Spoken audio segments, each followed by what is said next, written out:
I am an eternal optimist. So please, God, don't tell me that you're an eternal pessimist. I like to say I'm a realist. Oh, great. We're going to get along great. This is going to be great. This is Inside Wisconsin Sports with Trevor and Josh. Crowd is here, about to blow, waiting for me to start the show. Out the curtain, lights go up from home.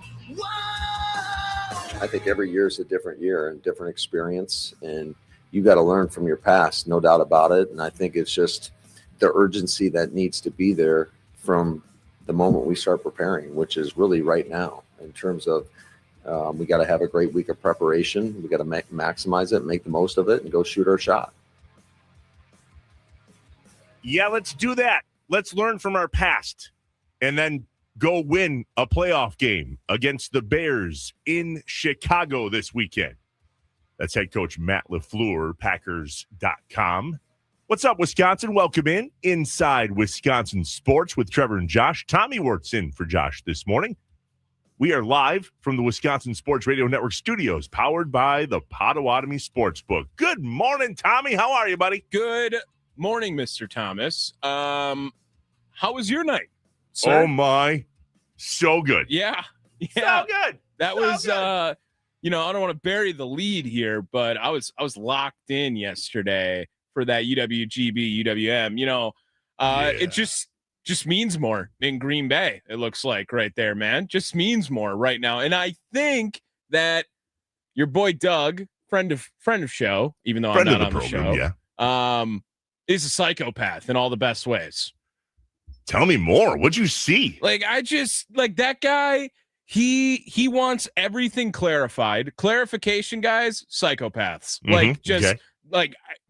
I think you need that trait to be a coach, where you need to be, a little bit of little on edge always, just like something like that can do it every time. And that's DG, little on edge always. I love when coaches call timeouts to talk to the referees like that. Psychopath. Great move, and got the boys fired up. Everyone was ready for it, and Green Bay comes out with a victory. But man, Bart Lundy needs a little more psychopath in him if he wants to be right now. What does your text message say for me? Last night, maybe it was the last message I sent you in the evening last night. Yeah. What does it say? Can you read it? I can't. No, I can't read it because it's literally a swear word right here in the last text message you sent me. The chanting that was in there. Oh, sorry. I meant the one before that about what I was planning to order. Did you not get that? I don't think so. No, I was going to say you did. You responded. The last text message I sent you last night. What is it? Said chimichanga, please. Got it. Did you delete that already to take it out of your brain or what? No. I actually thought that was like you were calling me a chimichanga in this context. Oh my. Nope. That's what I'm ordering on your tab. I swear. What? You thought I was calling you a chimichanga? Yeah, because I said no foul on that call, which was a joke to you. So then you were like, chimichanga, please. I don't even... What? I swear. Oh man, that is I must be, dude. Sparky, I'm way too sleep deprived, I guess, to be alive right now. But my 100%. I knew I lost the bet, and now I owe you. But I thought you were calling me a chimichanga. I have no idea. I don't why. even know what that means. No one would ever do that. You were correct. I was wrong. That's on more than one occasion in bad the news. Green I Bay think that's game. gonna stick. I think that's gonna stick. Chimichanga, please. Wow. Yeah. Wow. Good. This was not planned. Totally unrehearsed right here. Yep. On None of that was planned. Inside Wisconsin Sports, Trevor and Josh. Whew. Thanks for that. I'm in a coughing fit behind the scenes. That's awesome. Yeah, I'm crying. Sweaty now too. This is great. It's 6:07 and I'm crying. Oh, that's fantastic. Yeah, all right, Wisconsin, let's get you caught up. Packers, Brewers. I'm going to do that all day. Yeah. Packers, Brewers, Badgers, Bucks, other. Packers 1265 finally comes back to light today. They did not talk yesterday. Is it Tuesday? This is usually their day off, but yesterday was their off day, if you will, because Saturday is their Sunday. Are you following along? I am. Are we the only ones giving the Packers injuries as much weight as we are? We'll talk about that in the morning mind dump. It seems that some of the storylines in the national media yesterday were the Packers have injuries, and that was confusing to me. I think that anytime I ever interact with anyone outside of the Packer realm, whether it is fandom or reporting, that is kind of the approach that I hear a lot is everyone has injuries. And it's very apparent that they don't watch Packers games. And maybe they would say the same thing if I brought it up about why aren't the 49ers better or something along those lines. Sure. But Tucker Kraft, Micah Parsons, both not being on this team, I would love to go toe-to-toe with anyone's top two best players injured on their injured list. Yeah, we'll definitely win that battle. Yeah, to say the least. Exactly. So Matt LaFleur today at 1:10, he speaks to the media, and then the players are available in the locker room at 3:45. So we'll have all sorts of audio from Lombardi Avenue to share with you later in the week. Yeah. Can I say one more thing before we move on from Packers? I'm Please. sick of Saturday games. I'm really done with them. I'm sorry. Saturday night, I don't want to watch the Packers. That's false. But I will watch the Packers. It's just now I have to move around my entire Saturday night to watch the Packers. Football's for Sundays. That 3:25 spot screamed Packers Bears on Sunday. And they threw him on Saturday night. And now I got to listen to Al Michaels ruin my entire, 2026 to start off. Well, so I don't know if you saw this yesterday, but it looked like the networks, Fox, CBS, ESPN, whoever's carrying the NFL playoffs, it looked like the networks were all saying, hey, we'll take Packers Bears. Hey, we want the Packers Bears. How about us? Packers Bears. Because that would be, that would make a lot of sense. Apparently, the NFL threw Amazon Prime a bone. Literally, all 5 NFL TV partners, CBS, ESPN, Fox, NBC, and Prime, politicked to carry Packers Bears or 49ers Eagles. And the NFL's general principle is to put the biggest game in the time slot with the biggest viewership, which is 3:30 on Sunday, to your point. Yeah. And apparently they were like, you know what? We're just going to throw NFL Prime a bone here and give them the biggest rivalry of the weekend. Yeah. I mean, throw the Texans on Prime, dude. You want to make that, throw them on Prime, throw the Jags on Prime. But why the Packers? Come on, man. Money talks. I understand. And I don't think, to be fair, I don't know how I can have both of these sides. The take of Amazon Prime, most people don't have that or whatever, is false. So if you don't have Amazon Prime in 2026 by now, what are we doing here? It's estimated 200 million people have it. Pretty much. So, I mean, if you don't have Amazon Prime, it's because you never buy things off of Amazon. Right. It really has little to do with the TV subscription that comes along with it. Correct. We all buy it because you get overnight shipping on certain things, which is nuts to me, but I digress. Yeah. So that was my complaining about Packer scheduling. That's all I got. Well, I hate to take the other side, but I'm taking the other side. Saturday night Packers games means I get to watch the game completely differently than I do on a Sunday afternoon or Sunday evening. Doing what we do, you pretty much have to be dialed in to what's going on in the game. Before this gig, I watched the game very loosely. I watched it more as a laissez-faire fan and cheered the good plays and booed the bad plays, right? But I wasn't paying attention to, oh, wow, that player is doing that really well in this sequence and that blah, blah, blah, blah, blah. Now I get Saturday night to watch the game that way with a bunch of margaritas in my face because my wife and I and another couple are going to Margaritas, which is where we're going to be on Thursday. We're going to tell you all about that today. And they have all day happy hour on Saturday. How much are the chimichangas? For me, free $95. Nice. I'll send you the bill. Nice. No, that's literally, I'm sending you the. Okay. I got it that time. Please, Yeah. come on. So I'll be at Margaritas Saturday night, $6.25 grande margaritas. Like, yay me, right? Yeah. But that's how I love watching a Packer game, is in a crowd of people with friends and drinks and food and all of that. Well, that's not normal when I have to have my laptop in front of me and trying to grab audio, just as you do when you're watching Packer games. And so you'll have to be on the post-game show on Saturday night, which is a total bummer. Yeah, well, I will not be on it. This is the one day off of the entire last whatever months I've taken off. So I have no idea who's going to be with Sparky, but it will not be me on Saturday. And yeah, so I will say this, however, I am the exact opposite on how I want to watch the Green Bay Packers. I haven't watched a Packer game in now 2 years this will be the first time there has been someone else next to me when I watch Packer game in the last 2 seasons.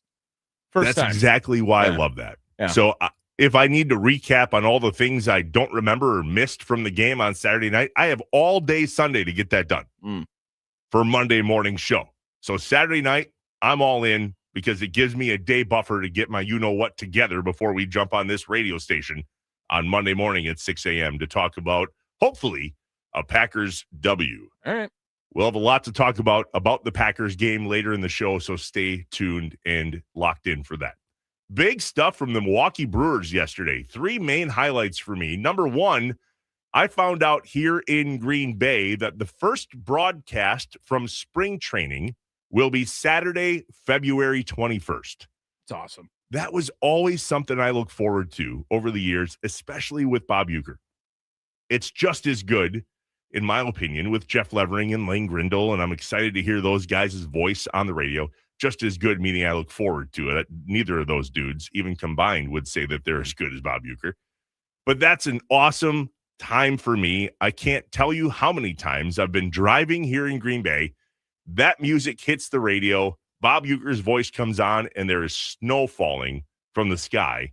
And I'm like, let's go. Baseball is back. So I'm jacked for that. February 21st, that's when spring training hits the airwaves across the state of Wisconsin. Another piece of good news, we found Jackson Churio, Andrew Monasterio, and Jefferson Guerrero. The Brewers announced yesterday that Matt Arnold had mentioned we were able to contact them. They are safe, they are sound, and they're working on whatever next steps look like in that situation down there. So that's a huge relief. That really bugged me yesterday and the day before, going, can't get a hold of them. Don't know if they're safe. Don't know where they're at, how they're doing. That's terrifying. Yeah. Especially with what's going on over there too in the world, right? Exactly. So I mean, I think I had a little more confidence than you did yesterday. We were very early in all of this, and I knew that I'm sure the Brewers they can get things done when they need to at certain moments, and they got it done. Everyone's safe. That's obviously the positive news. Did you see the last announcement from the Brewers yesterday? A big old coaching staff alignment change with names that we recognize and some that we don't. Daniel Vogelbach, a hitting coach for the Brewers. Yeah. Tell me more. You know how I have Jake Bowers, right? You have a love affair with Jake Bowers. You missed those keywords. I love Jake Bowers. Yes. Have you met him, by the way? Talked to him ever? No. Would you freak out? I don't know has Josh ever told you about like what he would do to meet Giannis? Oh yeah. Yeah. Like almost every day, actually. Times 10, Jake Bowers. No. Dude. Would you cry? You would cry. No, not if you guys were there, but if it was just me and Jake, yeah, probably. What? No, I wouldn't cry. Okay. But I would be amped. I'd be so jacked up. Because again, like I do that for the random guys all the time, right? I remember when I was working at my last job and John Clay walked in and I told him, I was like, dude, this is me meeting Aaron Rodgers. Like John Clay was my childhood growing up. And before Jake Bowers, there was Dan. And that was when he went by Dan. Okay. And now he's Daniel, and he is Daniel Vogelbach, professional hitter. Roof. But when he was Dan, that was my guy. right? You want to talk about hefty legend, Dan Vogelbach, top of the list for me. And now that he is a coach for this Brewers team, unreal, man. Unreal. Yeah. Couldn't be more excited. Stay tuned because I'm working on something. I have no idea if I can get anything done yet in this industry. This is the first thing I'm working on. So just stay tuned. That's it. No teaser. I can't put anything out in the universe because I'm going to reverse it. But Dan Vogelbach, I am the most excited person in the city of Milwaukee for that. As excited as everyone is, I am the most excited, and I'm working on it. Matt Erickson, also the third base coach. That's a recognizable name here in Northeast Wisconsin, the former manager of the Wisconsin Timber Rattlers. Yeah, and I guess there is a trend that I never really realized, but third base coaches are trying to work to become managers a lot of the time, which I don't know if there's really any correlation, but that was some of the reporting I was looking at. And Erickson obviously coming from the T-Rats and now to the Brewers big league club.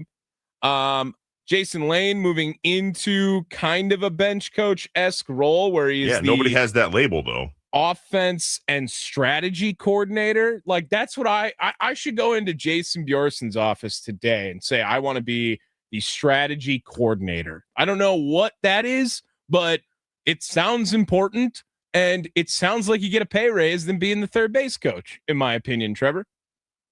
We'll take it. Yeah. Only guy they didn't really touch anything with his title is Chris Hook, because just keep him the way he is. Right. He's perfect as well.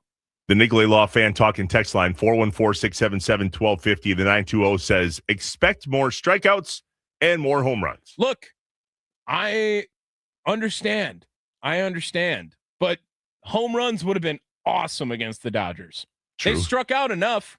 I'm totally okay if that throw in an extra homer here and there with all the strikeouts in that Dodgers series. At least it's not sad. Also true. Yeah. Badgers, UCLA against them at the Kohl Center, 8 p.m. tomorrow night. We got to do something different before we play Michigan on Saturday. So hopefully they can bounce back. A rough one against Purdue. It wasn't at first. I mean, it was respectable for a little bit, and then all of a sudden they were down 30 in that game out of nowhere. I don't know if this is like a year for the Badgers by any means, but I do think that this team, like, they'll be a 20-win tournament team. Like they got to figure it out against the top dogs. The Big Ten has a lot of good guys at the top right now, but I wouldn't panic quite yet on Badger basketball. I'm not there yet. Halfway to 20, they're 9-5. UCLA 10-4. It's tonight. I don't know why I said tomorrow night. Do you see the word tomorrow in my notes? Me neither. No. Tonight, 8 p.m. the Kohl Center. Badgers, UCLA. The Bucks made some news yesterday. The president, what? In the middle of the season? Yeah. Peter Feigin stepping down after 12 seasons. Yeah, that was an interesting one. WISN as well had the report on Peter Feigin stepping down. Bucks president Peter Feigin is stepping down. Feigin joined the team as president in 2014, leading the creation of Pfizer Forum and the Deer District. The Bucks say during the coming months, Feigin will help in the transition of his successor, Josh Glessing. Glessing previously served as the chief of strategy and development of Haslam Sports Group. In a statement, Feigin said, quote, serving as president of the Milwaukee Bucks has been the honor of my professional life, adding, I am incredibly proud of what we've accomplished and confident that the organization is in tremendous shape. They should have just left out the part about Haslam Sports Group, right? Like no one was going to be happy. Now, and Peter is iconic in the Bucks organization, right? Yeah. He's been there for as long as he has been on this station many a times. Steve Sparky Pfeiffer, super tight with him. Mitch Nellis as well. But the Haslam Sports Group hiree, no one was going to be pleased with that move. It felt like. There's some people that weren't real pleased when the name Haslam joined the Bucks organization in general. Right. I have a buddy that's a huge Browns fan. He literally messaged me when that happened and said, all the best with that. It ain't good for us. Hasn't been great since. Nope. John Glessing taking over as Bucks president. Where was John Glessing born? Did you see this? No, but He's is a it? Wisconsin boy. Oh, okay, cool. Born in Manitowoc, per the Sports Business Journal. Him and Charlie Barons, right? No, I don't think he was born in Manitowoc, was he? I don't know. It's I know he does the Manitowoc Minute. Sorry. Yeah. I mean, The other, we mentioned it, the Phoenix, a huge win over the Milwaukee Panthers last night here in Green Bay at the Crest Center, 79-76. Here's what that end sounded like, my man. Thomas looking to make this a 3-point game, and he does. 4.5 to go. Inbound comes to Dorcius. Dorcius launches the three off the back iron, no. And Green Bay wins the first one. What a game. What a second half. This lived up to the hype. who is the play-by-play guy for Green Bay? That's Brian Kuklinski, and the color commentator is Ryan Wade, former Phoenix point guard. I thought they did a great job yesterday. They do a great job. Yeah, I was impressed watching the game on ESPN Plus. I can't say I really indulge in a whole lot of Green Bay, play-by-play content on ESPN Plus. But yesterday I was like, you know what? Mid-major basketball broadcast. I knew he had to be an employee of some sort there. It was great. I thought they did a great job. And this is the day after I was calling out whoever, and I already called out Al Michaels. Spiro. I don't even know. I'm not Spiro and Arch, dude. Like, get Brian and Ryan. What was it? What did Ryan? Brian and Ryan. Brian and Ryan. Yeah, get them calling CBS's 8-man crew or whatever it is up there instead of Spiro and Arch. There you go. You're caught up, Wisconsin. When we come back, we have questions. How big is this game in Jordan Love's legacy? And we didn't talk about this yesterday, but there was something pretty significant at the end of that Vikings game that has some people scratching their heads from the weekend. We are live on the Wisconsin Sports Radio Network. The studio is powered by Potawatomi Sportsbook. This is Inside Wisconsin Sports with Trevor and Josh. Tommy Ward's in for Josh this morning. Good morning, Wisconsin. Chimichanga, please.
Welcome back, Wisconsin. We are inside Wisconsin sports with Trevor and Josh. Tommy in for Josh this morning.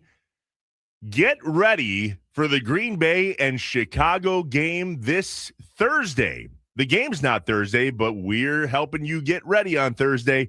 The Wisconsin Sports Radio Network will broadcast live from here in Green Bay, 9 to noon with John Kuhn and Rami Makloff, and the Mason Crosby Show with Mitch Thunder Nellis. We'll broadcast live from Margarita's Mexican Food and Cantina. Chimichanga, please. Please. Just 2 blocks from Lambeau Field on Lombardi Avenue. Come hang out with the guys. I'll be there too. The Wisconsin Sports Radio Network this Thursday from 9 a.m. to 2 p.m.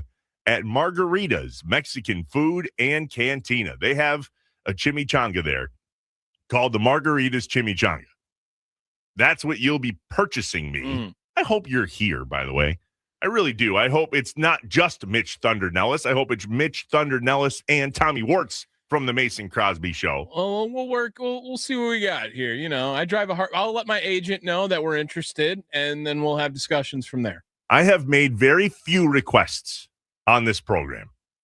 That is a request that I will make on the air right now. I want Tommy Wirtz in Green Bay on Thursday. Okay. All right. Yeah. I don't know if you have any say in that, but there's my request. Request received. Thank you. I have questions. Let's do that.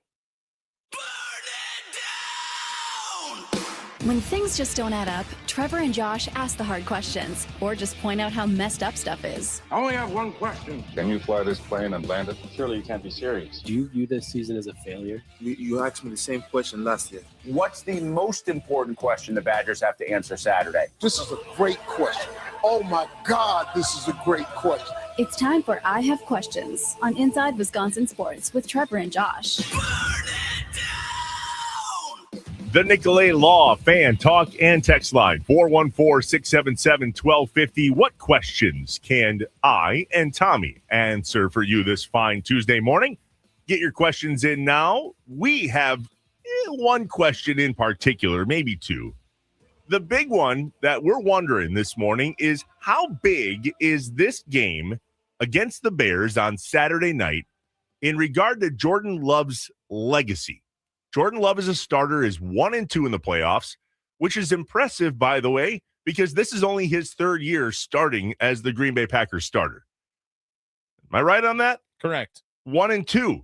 So that's a lot of playoff games for a cat that's in his 3rd year starting. Let's take that as a win to start things off. But if he loses this game on Saturday, the record goes to 1-3 pretty quick, and now all of a sudden the narrative changes, Tommy. Yeah, I think that's a great point. That 1-2, if you're 2-2, it's completely different than if you're 1-3. It's a big one in the NFL for making the postseason too, right? Where teams who are 2-2 versus 1-3 ending up making the NFL playoffs. Now, looking at that from a legacy of how you perform in the playoffs as well. The Dallas game, you remember 2 years ago, was maybe the first time Jordan Love ever arrived, right? That was the game that now there's some real momentum as far as Jordan Love is good. We didn't even know. He would close out the year, obviously, fantastic, and Toyotathon Jordan Love may have been birthed. But now as far as the landscape of where does Jordan Love fall versus the rest of the NFL, he has arrived after that Dallas game.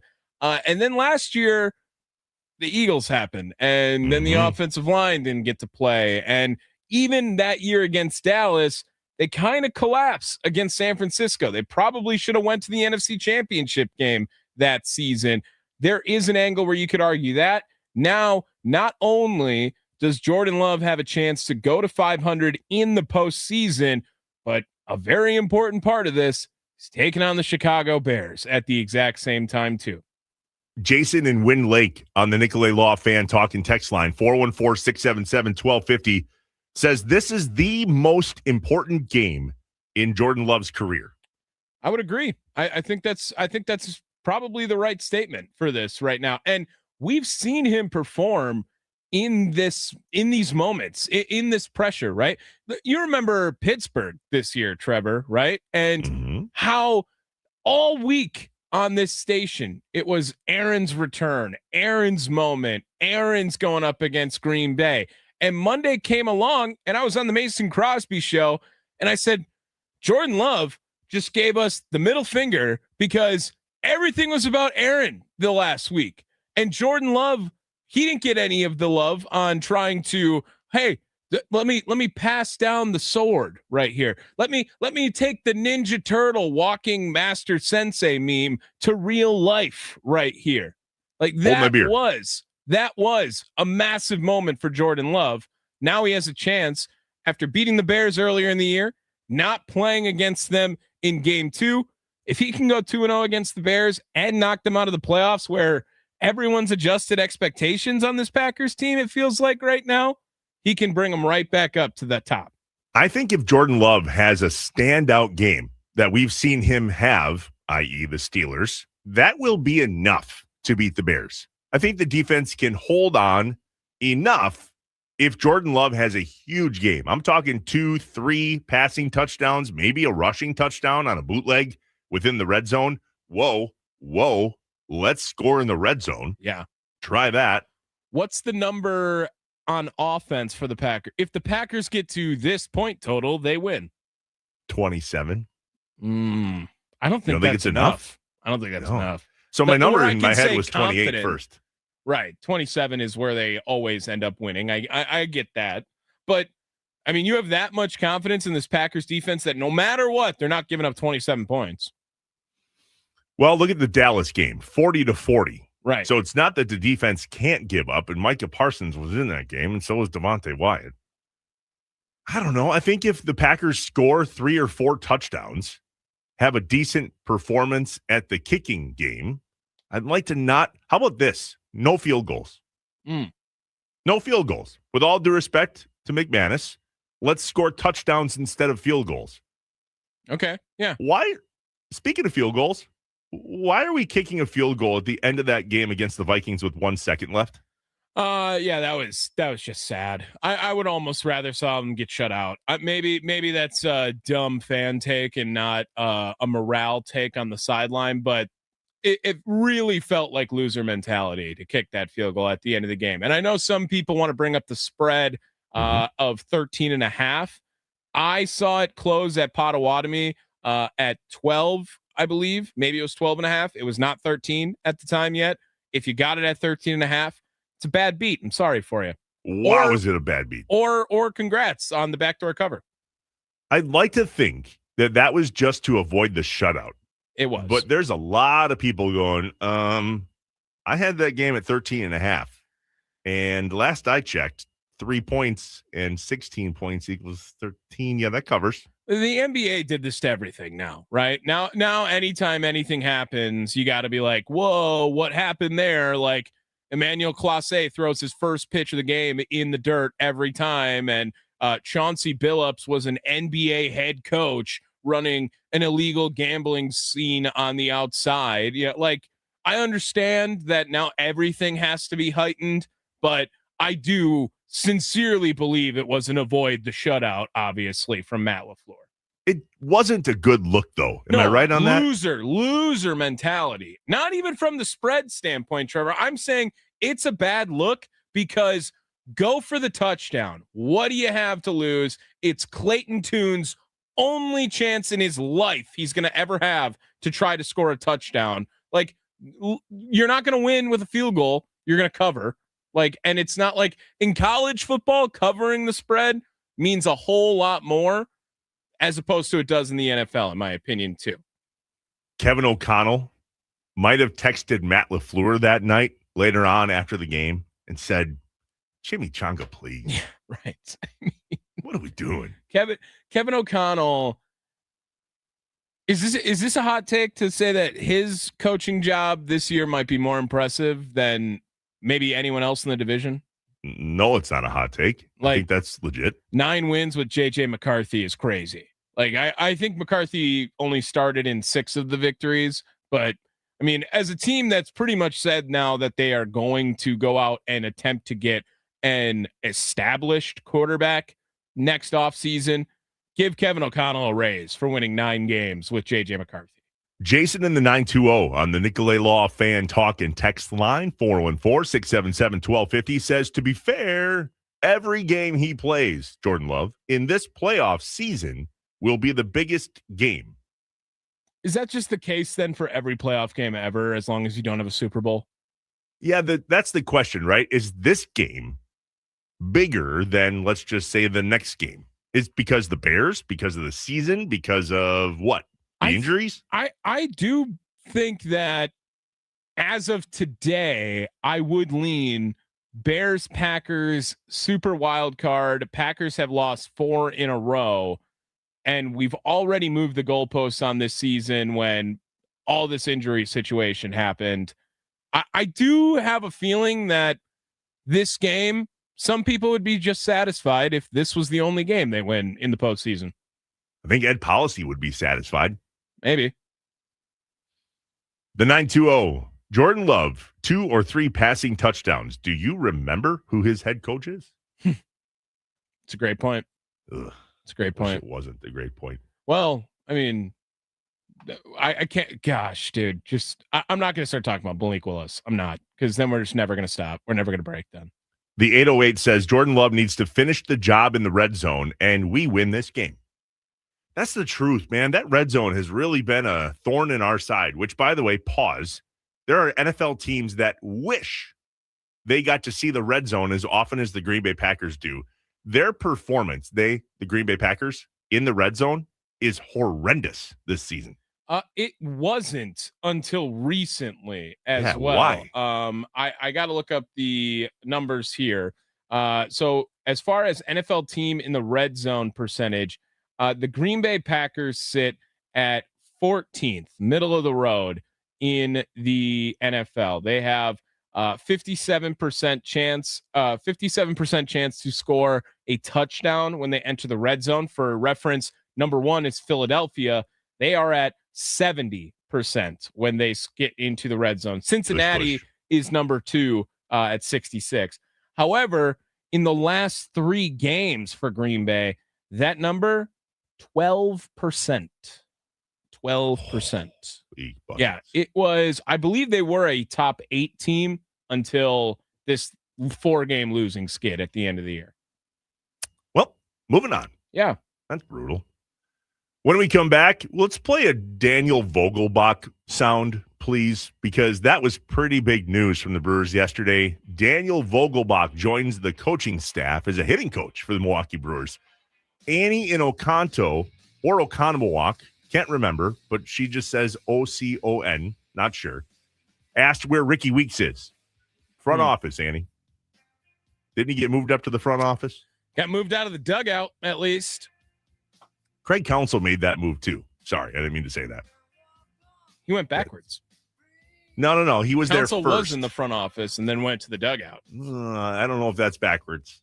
We'll talk about it. Okay. Inside Wisconsin Sports with Trevor and Josh. Tommy Wart's in for Josh this morning, live from the Wisconsin Sports Radio Network studios, powered by the Potawatomi Sportsbook.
Reminder, Inside Wisconsin sports fans, if you missed part of the show yesterday, today, tomorrow, we got you. Open up your favorite podcast app and search Inside Wisconsin Sports, or go to wisportsradio.com. Catch the full episode, listen by the individual hour, or jump straight to a highlight or a segment. Just open up that podcast app, click the follow button, and you are good to go. Inside Wisconsin Sports, Trevor Thomas, Tommy Wartz in for Josh. And I can't even look at you right now. I'm just just giggling. On a scale of 1 to 10 in the laugh meter, this show already is a 10. Yeah, and it's 10 to 7, I think. Should we get to the most electrifying sound? Jimmy Jonga, please. It's time for The most electrifying sound of the day The most electrifying on Inside Wisconsin Sports with Trevor and Josh. Brought to you by Best Electric. Learn more at bestelect.com. Don't stress. Connect with the best.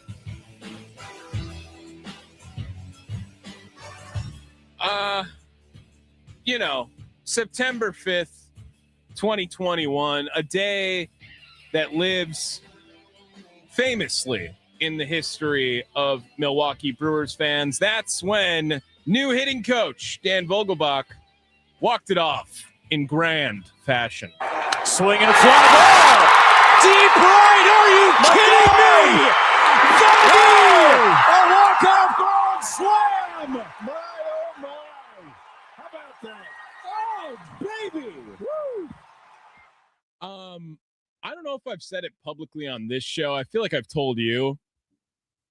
Maybe this is a hot take. Jeff Levering, maybe the best in the biz. I love Jeff Levering. We are very lucky. Very lucky that Jeff Levering has stuck around in Milwaukee. I'll put it that way. Yes. And anyway, Dan Vogelbach, I'm going to play a grand slam for Dan Vogelbach. It was awesome.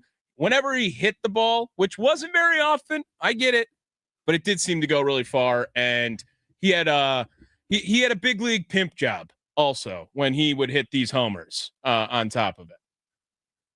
Back to Ricky Weeks for a second. Yeah. He transitioned from Brewers associate manager to special assistant baseball operations and domestic international scouting. Huh? English, please. Is that a promotion? I think so. So the key details, according to the Google, says it is broadening his experience in baseball ops and scouting, attending tryouts, evaluating draft eligible and international talent. And the move comes after 2 seasons as associate manager under Pat Murphy, with the club deciding not to replace that coaching spot and instead redistributing his duties among the existing staff. The idea is, all right, boss, you know the baseball side in terms of the game op, if you will, in the dugout and what all goes into that. Now let's help you understand what goes into this organization before those players even get to that dugout. I think it's a continuation of grooming him to be the next manager of the Milwaukee Brewers. Ooh, I think that it was a step in showing that no time soon are you about to be the next manager of the Milwaukee Brewers. Also plausible, but that doesn't negate the fact that indeed this will help him when he becomes manager.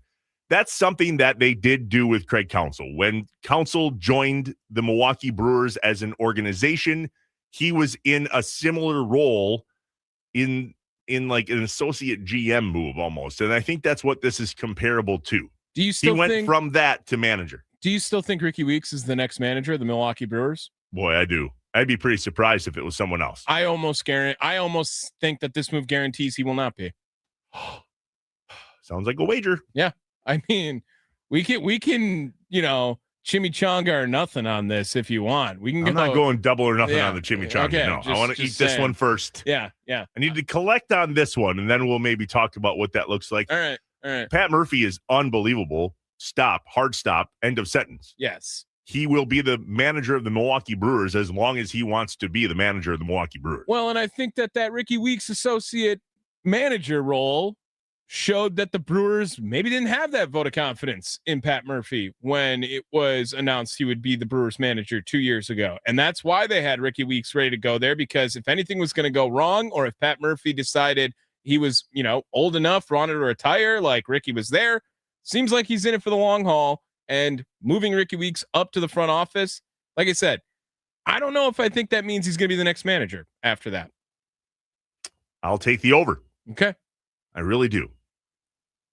Listen, let's celebrate all things Brewers baseball. Always. Great announcements yesterday. Lots of new staff in the dugout in new positions, and they found Jackson Chourio, Andrew Monasterio, and Jefferson Cuero. Winning, that's a great day in Brewers baseball. Is it going to be a great day in Packers football on Saturday? That is the question, the gazillion-dollar question. And according to some national media, injuries? The Packers have injuries? It was pretty weird hearing some people talk yesterday throughout the country and on social media about why this is the worst matchup possible for the Chicago Bears. To which us as Packers fans go, huh? We'll get to that next in the Morning Mind Dump. We are inside Wisconsin Sports with Trevor and Josh. Tommy Ward's in for Josh again this morning, live from the Wisconsin Sports Radio Network studios, powered by the Potawatomi Sportsbook.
eternal optimist. So please, God, don't God that you're an eternal pessimist. I like to say I'm a realist. Oh, great. We're going to get along great. This is going to be great. This is Inside Wisconsin Sports with Trevor and Josh. Crowd is here, about to blow, waiting for me to start the show. Out the curtain, lights go up, I'm home. Whoa! I think every year is a different year and different experience, and you got to learn from your past, no doubt about it. And I think it's just the urgency that needs to be there from the moment we start preparing, which is really right now in terms of we got to have a great week of preparation. We got to maximize it, make the most of it, and go shoot our shot.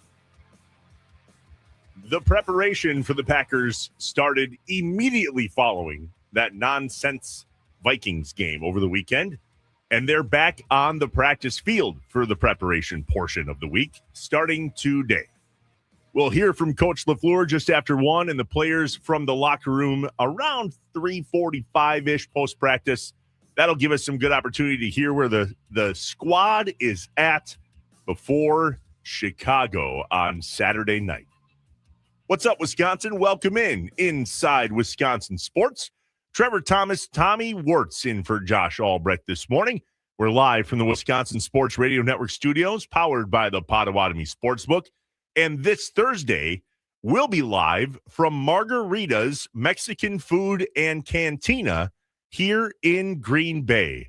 9 to noon with John Kuhn and Rami Makloff, and the Mason Crosby Show with Mitch Thunder Nellis will broadcast live from Margarita's here in Green Bay, just 2 blocks from Lambeau Field on Lombardi Avenue. Come hang out, grab a chimichanga, some chips, some salsa, maybe a margarita if you want to have a fun Thursday, and join us here at the Wisconsin Sports Radio Network as we prepare for all things Green Bay, Chicago on Saturday night. Salsa, queso, guac. What's your order there?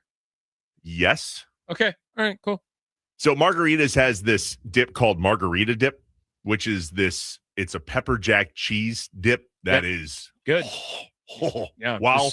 Wow. Pepper jack, top tier cheese.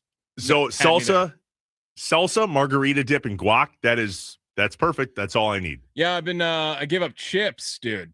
So I know I've been like dipping celery in dip. Like I'm yeah, I know. You know what, when my wife was doing what you were doing right now, she used to have the back at Margaritas cut up, slice up bell peppers. Yeah. And she would dip bell peppers in the margarita dip when she was off the chips. I mean, if I'm paying, slice up my peppers, man. If I'm paying, why does everything that comes out of your mouth today is just absolutely hilarious? Slice up my peppers. That's another Slice up my peppers, man. Happy Tuesday. That's another drop. Slice up my peppers. Somewhere. All right, time for the morning mind dump. Here we go. I hear voices in my head, they counsel me, they understand, they talk to me. The coffee has kicked in. We're awake and ready to roll. Let's get some things off our chest and out of our heads. You don't know what it's like to be me out here for you. It is an up at dawn, pride-swallowing siege that I will never fully tell you about, okay? I'm as bad as hell, and I'm not gonna take this anymore! I'm in a glass case of emotion. What we've got here is failure to communicate. We got no food, we got no jobs, our pets' heads are falling off! It's time for the morning mind dump on Inside Wisconsin Sports with Trevor and Josh. The Nicolay Law Fan Talk and Text Line, 414-677-1250. What do you need to get off your chest and out of your head today before you start your day? Or maybe you started your day and you've noticed you're not exactly on the right path. So just take a pause. Let us know what's going on in sports, sporting life, or other, and then we'll move on with our day. The morning mind dump today for Tommy and I has to do with the Packers' injuries and the lack of focus on the Packers' injuries from people in the national media. Here is a piece of audio that we caught yesterday from Dave Portnoy of Barstool Sports, who talked about the matchup and nothing about the injuries. This is the worst matchup you could possibly have if you're a Bears fan. Yeah. Because everything that they've accomplished this year. No Bear fan thought they were going to be the playoffs. No Bear fan thought they were going to be 11-6. When they started slow, you had Eddie. Eddie was on a hunger fast. I mean, things were falling apart in Chicago. These guys were done with this team. They were saying they're going to get the wrong guy. To turn it around and have the run they had, unbelievable. Now they get the Packers, their arch enemy. They have that miracle win versus them. But if the Packers go in and beat them, and by the way, everything we're saying here that you just said, T-Bob, everything's off for the Packers. They're 9-7. They're favored in this game. They're favored on the road in Chicago.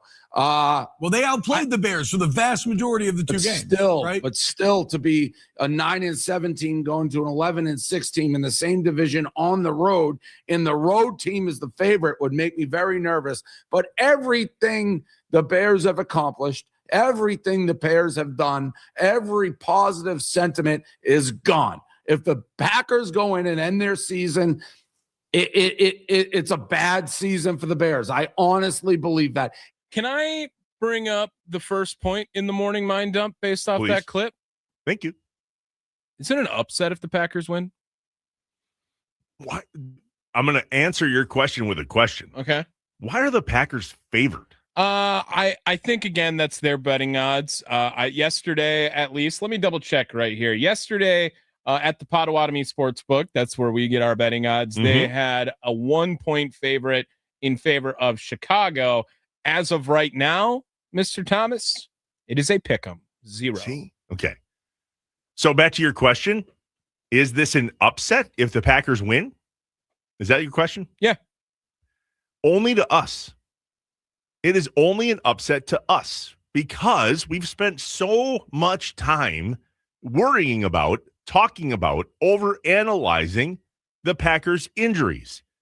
Based on what we just heard from Dave Portnoy and another clip here in just a moment from Big Cat, who's a huge Bears fan, there might be something to us overcooking this whole injury thing. Yeah, here is Barstool Big Cat on the dog walk. It's gonna be. This someone was like, "Hey, do you want the 49ers or Packers?" Like, I don't want anyone. I just want to close my eyes and hope. We're just like, I don't want to play anybody. It's going to be the most stressful Saturday. I mean, yes, the reward at the end of it would be incredible, but it's going to be stressful. We're all just going to put ourselves back into the bird box. Is that yeah. I mean, it's especially because the way these Packers games have gone. Like the first one we went into being like we are kind of house money, in the fact that we're ahead of them enough where if we lose this game, we play them again in 2 weeks. That loss didn't like demolish me, and then the win was one of the best, the highest of highs. Like didn't sleep that night because I was just watching replays. Yeah. And now it's just win or go home. It's so f***ed up because, like we said, it does nothing for our long-term view of this team. But none. The fact that it's them just changes everything. Yeah, changes everything to them, Trevor. I think that's telling. Are Bears fans really feeling that way? I mean, there's a couple right there that have a lot of angst about the Packers-Bears game on Saturday night. And if they feel that way, and the Potawatomi Sportsbook is a pick'em, and Vegas agrees, we might be overthinking the whole injury thing. Well, that's impossible, Trev. We've been talking about it for weeks. I know. I'm surprised too. But what's even crazier is if this is the case, if indeed we as fans are overthinking the injury thing in a league that has always been and forever will be next man up, then this completely solidifies the way I read Ed Policy's quote from the weekend about adversity being the norm in the National Football League, and we've placed ourselves in a position to compete for our ultimate goal, a Super Bowl championship. Yes, challenges, but I don't see a ton of time worrying about injuries. I mean, he does say here, we've persevered through a litany of injuries and a very challenging schedule and placed ourselves in a position to compete for our ultimate goal, a Super Bowl championship. I'm just surprised that as of right now, anyway, the current national narrative that I've been seeing online doesn't talk about the injuries the Packers have dealt with. No, it doesn't. But I also want to bring up this point because I've been tracking this season, and the Green Bay Packers this year against playoff teams, right? They beat the Pittsburgh Steelers, right? That was their first playoff team they played all year. You had to go all the way into October 26th until they played a playoff team. Mm-hmm. They lost to the Panthers, right? 16-13, 1-1. They lost to the Eagles, 1-2. They won against the Bears. They lost against the Bears. So what does that make them? 2-3, mm-hmm. 2-4 with that Ravens loss against playoff teams this year. And I think that that's something that people should look at and think that's not acceptable or something that could be used against Green Bay's future predictions. Because quite frankly, the Pittsburgh Steelers, I don't know how many people have faith in them to make a deep playoff run. The Chicago Bears, I don't know how many people have faith in them to make a deep playoff run. I think it's more likely than the Pittsburgh Steelers. Mm-hmm.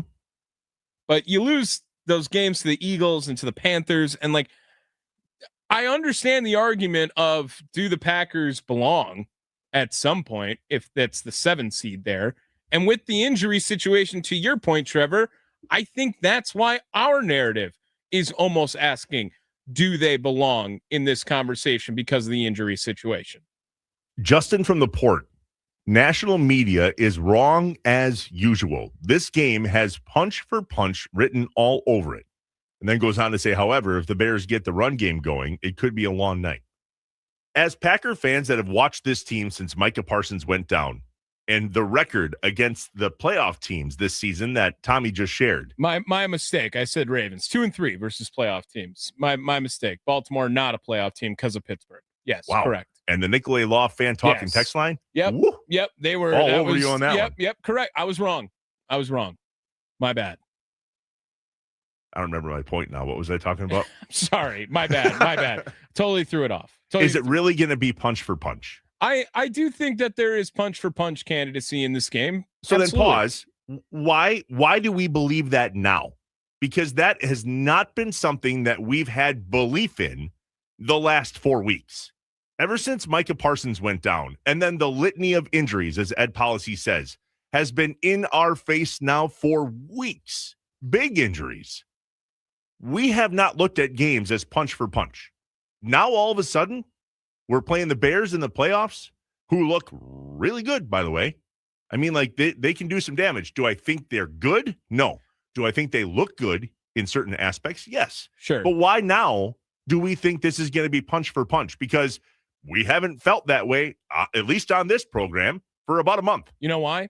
Also, I was correct. It was 2-4 at Denver. It's 7 a.m. I'm sorry, guys. I'm sorry. So wait, where are we? Yeah, right. This is why it should be limited. It should be labeled as punch for punch. Trevor, do you know who the Green Bay Packers' last victory was against this year? It's been a while. Yeah, I mean, I don't remember the schedule like that, so no, not off the top of my head. It's the Chicago Bears. Do you know who the Chicago Bears' last victory on the season was against, by the way, Packers. Trevor? Packers. The Green Bay Packers. Mm. Neither team has won a ball game since they last, won against that team. So this game is going to be punch for punch. I do believe it will be close, and that's why there is a pick'em at this right now at the Potawatomi Sportsbook. This game is massive for both teams, and it could be a springboard into the playoffs and carry some momentum. Do you think that this Bears team is set up pretty well on they'd have to play the NFC West after? But that's where this next team's going. Like, they're going to need to gather some momentum, and one of these teams is going to have to take down an NFC West team afterwards, whether the Bears are playing, the Rams or Niners, because I assume that one of those 3 and 4s are going to lose. I don't know if it's going to be the Eagles. I don't know if it's going to be the Panthers. On the other side of it, then the Packers have to play Seattle after this game if they were to win. So the NFC West, it's kind of a put up or shut up for them at the end of this.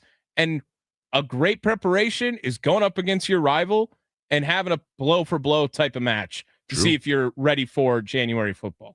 Jason from the 920 a little earlier in the show predicted what he thought was going to be a curb stomping 28-10 Bears on Saturday night. I feel like if the Packers are going to win, it's going to be a close game, punch for punch. But if the Packers lose, I have a bad feeling. Like we're going to get embarrassed. And I'm only saying that because of this run game that we've been talking about and kind of leading up to. And we'll talk about it later in the show about what do we think needs to happen from a defensive line perspective and who we should put our eggs in whose basket on the defensive line. But we know that if the Bears, the Ravens, run all over us, we're in trouble. Justin from the Port again. I think that come the playoffs times, these teams will rise to the occasion despite injuries, thus potential for a punch for punch contest. That's the expectation. And I believe that's Ed Policy's expectation and Brian Gutekunst's expectation. And it should be Matt LaFleur's expectation because that's the expectation we as fans have for him. And if Josh was here, he would be all over the realistic side of this going, but we can't ignore the injuries. And if he was here and did say that, I would combat that with, well, maybe you can't, but it appears many others are. Yeah, Roma Dunze not playing against the Packers this year is also a factor, right? I mean, especially when you look at the cornerback room for Green Bay that everyone lost faith in at some point in this season. Like, they have not had top weapons in the pass game many a times. Luther Burden, I believe, missed one game as well against the Packers. Like, they have missed some options and some weapons too. And I don't think that injuries should be used as an excuse for this game. The Green Bay Packers compete against the Chicago Bears no matter what. You want to say that injuries may impede a deep playoff run? Sure. To win a playoff game? No. That's how much. What's the difference? Well, I also think that the lack of confidence in this game, if you should have that, may be a lack of confidence in Jordan Love. And I also don't know if that's fair either. But what's the difference if we can't use injuries as an excuse in this game, but could use injuries as an excuse not to do a deep playoff run? That's what you just said. Now, because I think the roster of the Green Bay Packers going up against future teams, that could be a much bigger challenge than going up against this current team that they are playing against. I don't like that. I don't think we can have 1 week go, oh man, the injuries don't matter. We should absolutely beat the Bears. And then we get to the divisional round and we're like, well, we're pretty banged up. Yeah. I don't know. I think if it is what it is, either we're going to have the next man up mentality and power through this and have confidence in the team, in all of the next men that have been forced to step up and indeed go punch for punch with the Bears. But if that's the expectation of the Green Bay Packers on Saturday night, to go punch for punch with the Chicago Bears, then it has to be the expectation of the Green Bay Packers, if we win Saturday night, to go punch for punch with whoever we play in the next round.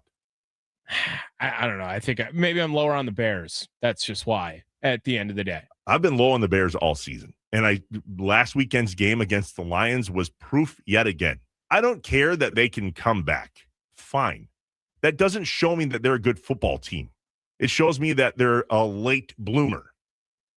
That at some level, we'll be able to, if we're able to, go out and get on a run and take a good, decent lead and then, I don't know, protect it maybe. I have flashbacks of last night, 21 against the Panthers. And then all of a sudden. Can I change the topic in the morning mind dump? Sure. Just want to go back out to the Nicolay Law talk and text line. Someone had a fan submitted morning mind dump. Top of the morning to you both. Good morning in the 414. Can't get the love for Jake Bowers this morning out of my head from Tommy. I get the love for random Wisconsin sports players, but Bowers is the Thanasis of Brewers, serves no purpose, but is there because of necessity. First of all, that's not Thanasis' role. Like that's just not Jake Bowers' role. Like there for necessity is crazy. Second of all, Barry Bonds' career numbers in the postseason, just so you're aware, 316, 350 on base percentage, 684 slugging, a 1.034 OPS with 2 homers. Oh, nope, sorry. Those are Jake Bowers' career numbers in the postseason. just wanted you to know. It means more in October to Jake, all right? The team doesn't get up when Jake does for some reason. but no purpose, and those are his postseason stats. Chimichanga, please. Chimichanga, please. When we come back, it is a Take Back Tuesday. Is there anything from the Packers season as a whole that we want to take back heading into the playoffs? Maybe for me, it would be putting too much weight into the injuries. Maybe that's just something that we as fans go, oh, geez, oh, God, oh, crap, oh, no. Like it was constant. I don't know. Vegas and the Potawatomi Sportsbook don't put that much weight into the injuries against the Bears. So maybe we take some of that back. Plus, there is just texts after texts after text on the Nicolay Law Fan Talking text line. 414-677-1250. We'll get to those when we get back. We are inside Wisconsin Sports, live from the Wisconsin Sports Radio Network, powered by the Potawatomi Sportsbook.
Inside Wisconsin Sports, statewide on the Wisconsin Sports Radio Network on 99.7 WNFL in Green Bay, the Fox Valley, and the Lake Shore.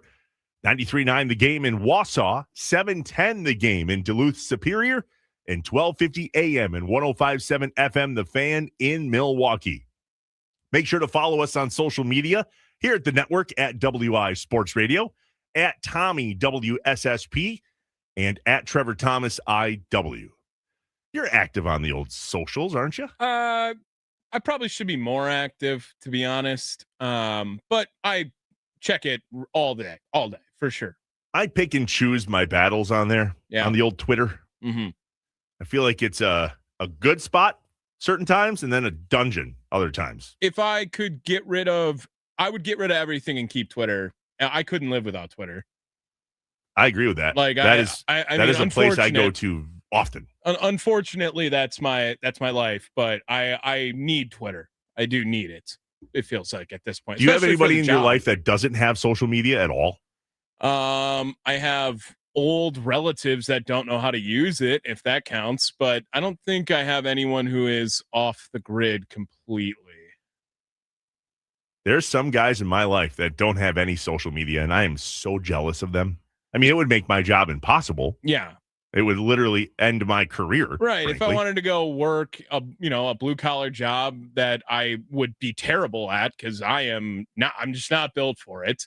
Like then I would love to not have social media, but I'm in this industry where my hands are, brand new and soft still. And that's the life I chose. The only callus I have on my hands are from the ring on my left hand. That's it. There you go. You'll get there someday.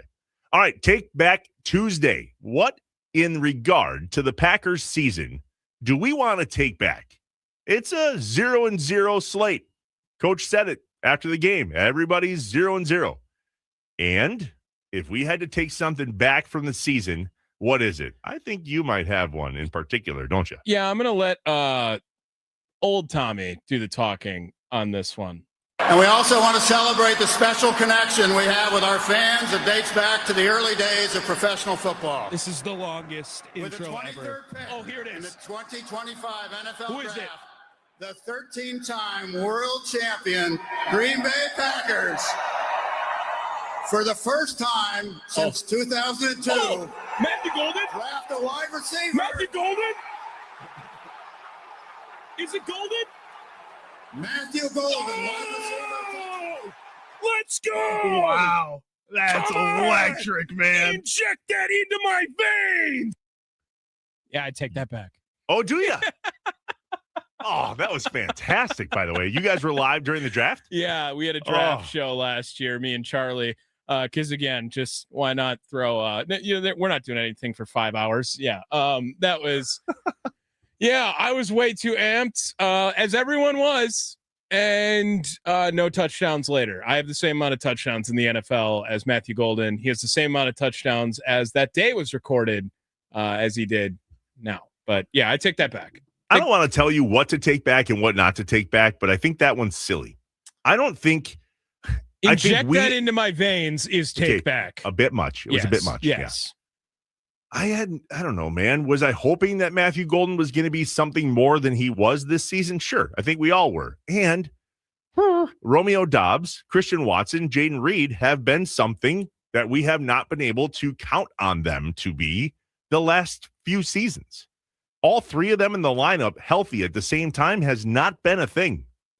So to expect Matthew Golden to be able to break into that wide receiver room in year one, just because he's a first-round pick, maybe was a little bit more than what we should have expected from him. But I get it. Injected into my veins, although great, a little much. Yeah, it was definitely a take-back moment. I remembered it right when we were thinking about this segment. And Trevor, I had high expectations. I do. Who in this wide receiver room should you have had higher expectations for in 2024 other than Matthew Golden? In 2024? Oh, sorry, 25. 2025. Sorry. I don't know why did that happen. All right. Well, look at how the year shook out. Jaden Reed got injured quick. Okay. Christian Watson came back and has shined. Yeah, absolutely. Exceeded expectations, I would say. Romeo Doubs has been who we thought he would be. I don't think I had higher expectations for anyone in particular. Maybe Romeo Doubs. Maybe I expected him to figure it out, get rid of the dropsies, not become concussed would be a great step in the right direction. Well, and he was doing great at getting rid of the dropsies until the only thing people can think about now that Romeo Doubs' name gets brought up. Is it dropsies? He dropped the onside kick. Yeah. Oh, is that a dropsy? Yeah. Oh, yeah. What? If you have a drop problem and then that happens? Oh, yeah. And he didn't have a drop problem like a couple of the other guys last year. It might be extreme to call it a drop problem, but if you're going to say dropsies, not catching onside kicks 100% counts in dropsies. The 920 on the Nicolay Law Fan Talking text line, 414-677-1250. I'll wait till next week's Take Back Tuesday, and either myself or Trevor and Josh will have a take back on Matt LaFleur. You're not wrong. The idea of the 7-year, I don't know, call it what you want. It's been 7 years. The expectation of a Packers team over the last 7 years hasn't been met. That's how long Matt LaFleur has been here. At some level, the expectation has to be for him to win not only this weekend, but more in the playoffs, win the big game. Yeah. So the only way I think I would take back any of my thoughts on where I believe the Packers should be under Matt LaFleur is if they really make a run. Do I think that he'll get let go or there will be a change if they lose this weekend? Yeah, I do. Is that the case if they win and then lose in the next round? Maybe. But if he takes this team to the NFC Championship, I still think Rich Bisaccia gets fired. But is there a change at the head coaching position? Here's the crazy part, and this came up in more conversations yesterday off air. If Matt LaFleur is offered a 1-year extension to his last year on his contract, does he take it? I don't know. No, I think that's really the argument as well, where you are talking about if he is going to get an extension, it's going to be more than 1 year. And maybe, to Matt LaFleur's credit, he should earn more than that just for his regular season success. I don't know. That could be an argument. I don't know if I believe that, but Matt LaFleur may feel that he has earned more. And I have zero doubt that he would be the top candidate in this crop of if he was not coaching, who would people want to hire? It would be Matt LaFleur.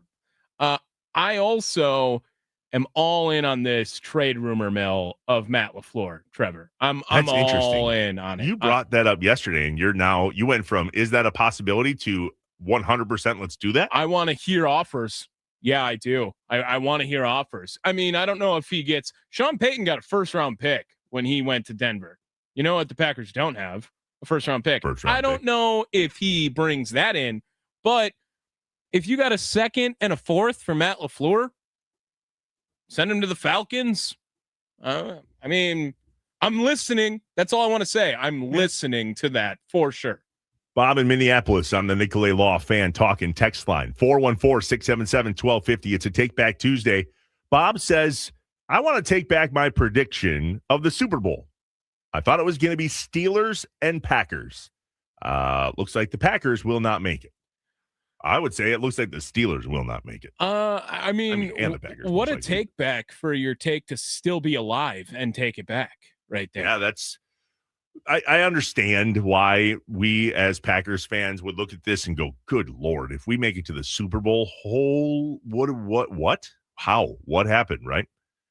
Do you have that much faith in the Steelers on the AFC side to get to the Super Bowl? Do you, Tommy?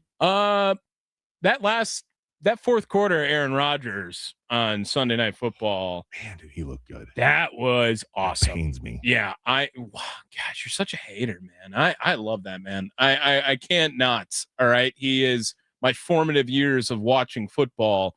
Like the best time of my life was with that man. So I will say that I would not pick the Steelers to go to the Super Bowl today, but that AFC, who do you trust?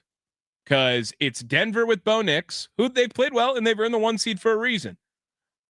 It's the Patriots with Drake May, who they've played well. They've earned the number 2 seed for a reason. The Jaguars with Trevor Lawrence, who I'm higher on, I think, than most people are, but still, like, you're talking about the seeds all above him. It's pretty green quarterbacks in postseason play. Trevor Lawrence has a postseason win. I don't believe Bo Nix got one last year, right? They didn't make the playoffs. And I know Drake May obviously doesn't. So you got one postseason win ahead of Aaron Rodgers on the teams that are seated above him. I think that plays a role into something. That might be fun to do at the end of the week before the playoffs start. Let's make our new Super Bowl predictions. Write that down. We'll do that on Friday. I know you won't be here. Josh will be back Wednesday, Thursday, Friday. But I'll send Josh a text. Remind us, would you please? Yeah. Because me remembering that in the middle of this, unlikely. Right. Unlikely. Justin from the Port, Packers lose and LaFleur is gone. Is that what we think is going to happen? I'd be surprised. No, I don't know if I necessarily think Matt LaFleur is going to be gone. I am probably in the camp, as you can tell, of I am interested in moving on from Matt LaFleur for a good reason with a good plan, right? Is that plan Jeff Hafley? I don't really love that plan either. If Joe Brady was an option in Buffalo, I'm doing the trade. I'm figuring it out and going on from there. I want a young play caller brought in with Jordan Love, who, to Trevor's line that he likes, is fluent in Jordan Love, right? You love that. I love that. That was the line of the century in the postgame show after the game on Sunday. I was listening, and you said that you want someone fluent in Jordan Love, which means you are all in Jordan Love. And there's not a lot of people that are in your camp. I believe he is the franchise quarterback that we need right now. I'm nervous he's injury prone. You think there's more people in the camp of Love or LaFleur? Ooh, that's a good question. Are there more people in Camp Love or Camp LaFleur? Ooh, you know what? I'm going to ask Schneid that.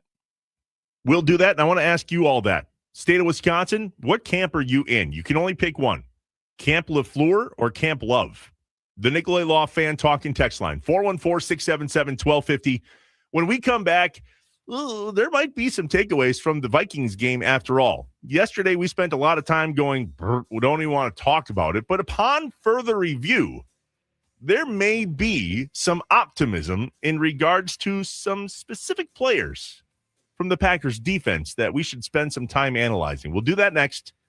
Where are you? Camp LaFleur or Camp Love? We'll get to that next. We're inside Wisconsin sports with Trevor and Josh. Tommy in for Josh this morning. And we're live from the Wisconsin Sports Radio Network studios, powered by the Potawatomi Sportsbook.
Get ready for the Green Bay and Chicago game this Thursday as the Wisconsin Sports Radio Network broadcasts live from here in Green Bay, where I am. Hey, welcome up to Green Bay, boys. It'll be great. First time Wisconsin Sports Radio Network is up there.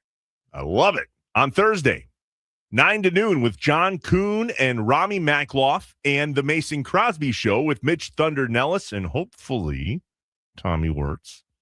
We'll broadcast live from Margarita's Mexican Food and Cantina here in Green Bay, just 2 blocks from Lambeau Field on Lombardi Avenue. Come hang out with us from the Wisconsin Sports Radio Network on Thursday from 9 to 2 at Margarita's Mexican Food and Cantina.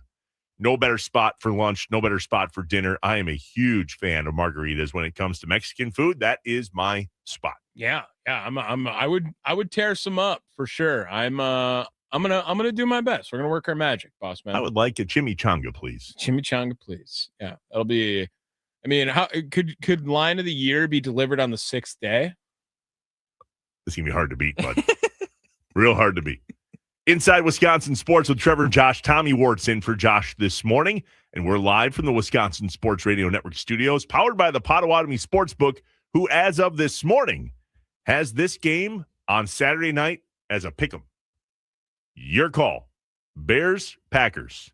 We got nothing, which is fascinating to me. I still can't get over that. I feel like we have been in our own heads for weeks now on who we think this Packers team is without Micah Parsons or without Devontae Wyatt, which kind of leads into this conversation of, is there some optimism in regard to the Packers defensive line? But whoa, the question we asked before the break was, are you in Camp Love or Camp LaFleur?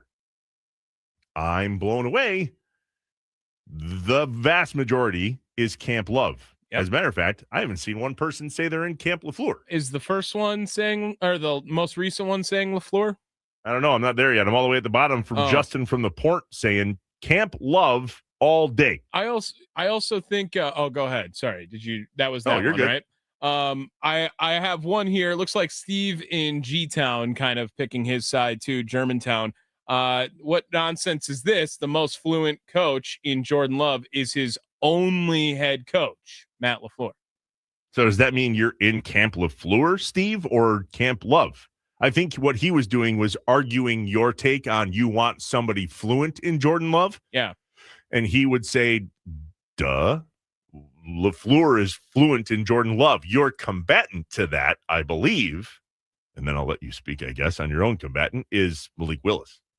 No, I wasn't. I'm going to ignore like you never said that name on this next part. No. You said, no, that's BS. Well, I'm saying close. That was real close. you Chimichanga, please. Yeah. I know what you meant, where you were saying like when LaFleur does well with Malik Willis, I think it hurts his take, right?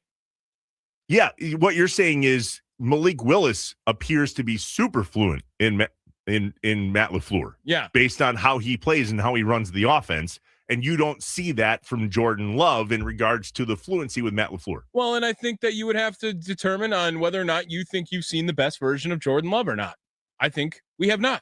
Ooh, that's a great take. I agree with you. I also think that Jordan Love has so much in his bag. I've seen it multiple times in single game fashions. Even his first year as a starter, the numbers are awesome. His numbers are awesome this year as well. They were good last year on top of that. Like, I think they can be even better. I think Jordan Love can throw for 35 touchdowns. I do. I really do. Why hasn't it happened yet? Jason in the 920, Camp Love, but not by much. The 262, Camp Love for sure. The 920, Love Camp. Matt LaFleur doesn't communicate with his players and goes on 4th down way too much. Same excuses every loss. Ron Rome is Camp Love. The 920, I am Camp Jordan Love. On the subject of Matt LaFleur, I think the string of injuries may be what gives him some sort of extension instead of us moving on, regardless of the playoff performance. Not saying I agree with that, but I wouldn't be surprised if that gives him a pass. I think that's my attitude, a lot of this too. I wouldn't be surprised at either result, but I do think that the injury situation could probably buy him some more time. Yes. The 920. I am on Team Packers. That's who I root for. Well, you didn't understand the assignment, did you? It was Camp Love or Camp LaFleur, but I digress. I love when you get feisty. One more on the Nicolay Law Fan Talking text line, 414-677-1250. LaFleur, I too am not sure he can last a full year. He has the tools to be great, but does he put in the time to be great? Chad from the 414. Boy, I don't know how to. I have no idea. I think Chad brings up a great point on he does have the tools to be great because we've seen it with Malik Willis. Does he put in the time? I would like to not go down that path because we have no way of knowing that. Yeah, I mean, he's an NFL head coach. I would be shocked to find out he's not working as hard as he can, right? I concur. So I won't question his work ethic by any means. And I'm sure a nice enough guy, whatever it is. We're not going at anything like that with Matt LaFleur. But as far as the production on the football field, it is 7 years. And how many of those years would you have had Super Bowl aspirations? At least a few of them with Aaron Rodgers, right? True. At least one with Jordan Love this year, with maybe one with Micah Parsons. There, that's a more agreeable take, right? Like, this is not the first time we had to move the goalposts on this team in the Matt LaFleur tenure. And at what point are we going to slip into a fandom that would move that goalpost? I don't want to. I just want to have the highest expectations every year. And my expectations with Matt LaFleur continue to fall as opposed to rise.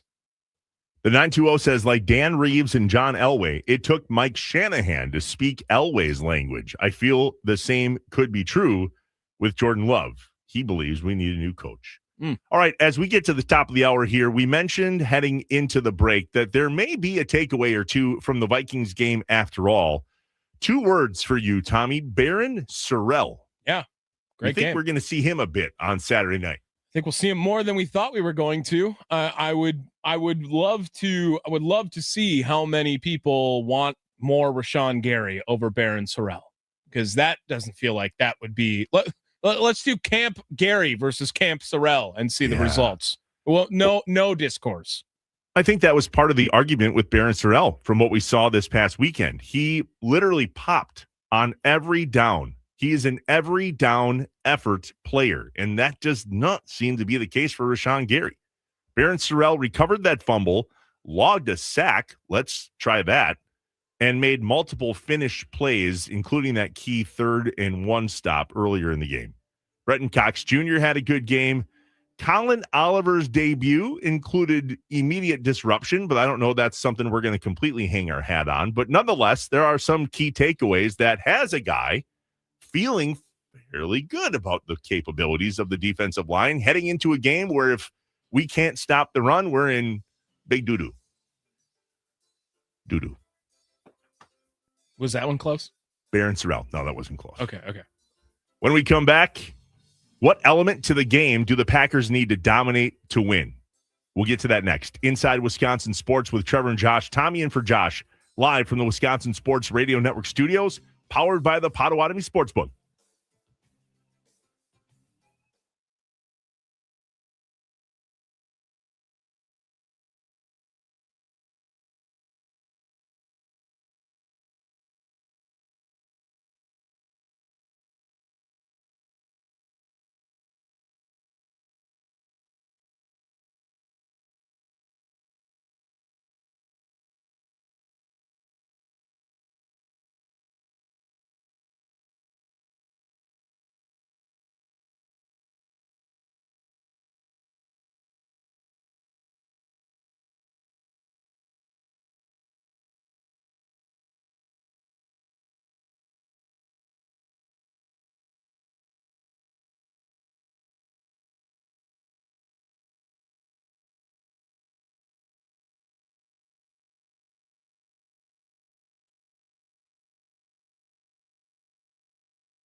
I am an eternal optimist. So please, God, don't tell me that you're an eternal pessimist. I like to say I'm a realist. Oh, it's great. We're going to get along great. This is going to be great. This is Inside Wisconsin Sports with Trevor and Josh. Crowd is here, about to blow, waiting for me to start the show. Out the curtain, lights go up, I'm home. Whoa! I think every year is a different year and different experience, and you got to learn from your past, no doubt about it. And I think it's just the urgency that needs to be there from the moment we start preparing, which is really right now in terms of we got to have a great week of preparation. We got to maximize it, make the most of it, and go shoot our shot. That's head coach Matt LaFleur on what the idea needs to be heading into Saturday night. Ultimately, shoot your shot, because scared money don't make money, or something like that. Wow. Using Matt LaFleur's lines on himself. Mm-hmm.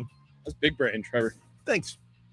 Inside Wisconsin Sports is on your radio. Trevor Thomas and Tommy Wartz in for Josh this morning. We're live from the Wisconsin Sports Radio Network studios, powered by the Potawatomi Sportsbook, and we'll be live this Thursday as the Wisconsin Sports Radio Network will broadcast live from here in Green Bay at Margarita's Mexican Food and Cantina, 9 to noon with John Kuhn and Rami Makloff, and the Mason Crosby Show with Mitch Thunder Nellis will be at Margarita's, just 2 blocks from Lambeau Field on Lombardi Avenue. Come hang out with the guys. I'll be there as well. This Thursday, 9 to 2 at Margarita's Mexican Food and Cantina. Joining us now on the Wisconsin Sports Radio Network guest hotline, powered by Gruber Law, one call, that's all. Our guy, Matt Schneidman from The Athletic and the Tundra podcast. Schneid, thanks for coming on, bud. Good to see you. How are you guys doing? Oh, doing great. Real good. Good to meet you, Matt. Yeah, you too. That's Tommy Wirtz. That's Matt Schneidman. And we're wondering, Schneid, if you had to pick an element to the game that the Packers need to dominate to win, let's start there. What is it? Ooh, that's a good question. I would say their run game, meaning the Packers' run game versus the Bears' run defense. I don't necessarily think the Packers have to dominate any facet of the game, but you know, Josh Jacobs hasn't really been full go the last couple weeks. He's been hampered by that left knee injury really since he injured it in week 11 at MetLife. And he's been on a pretty limited snap count in Chicago, week 16, against Baltimore, week 17, and then obviously didn't play against the Vikings. The Bears finished this season with the 27th ranked rush defense. And I know Emmanuel Wilson's done some nice things, but can the Packers get back to controlling time of possession, controlling the clock with their workhorse back in Josh Jacobs? I think if they can do that, give the Bears less chances to score, keep the ball out of Caleb Williams' hands, they'll be set up nicely. Matt, I have a question. I don't want to talk too much about that Vikings game. Thank you for your service, for going to that game and reporting on it.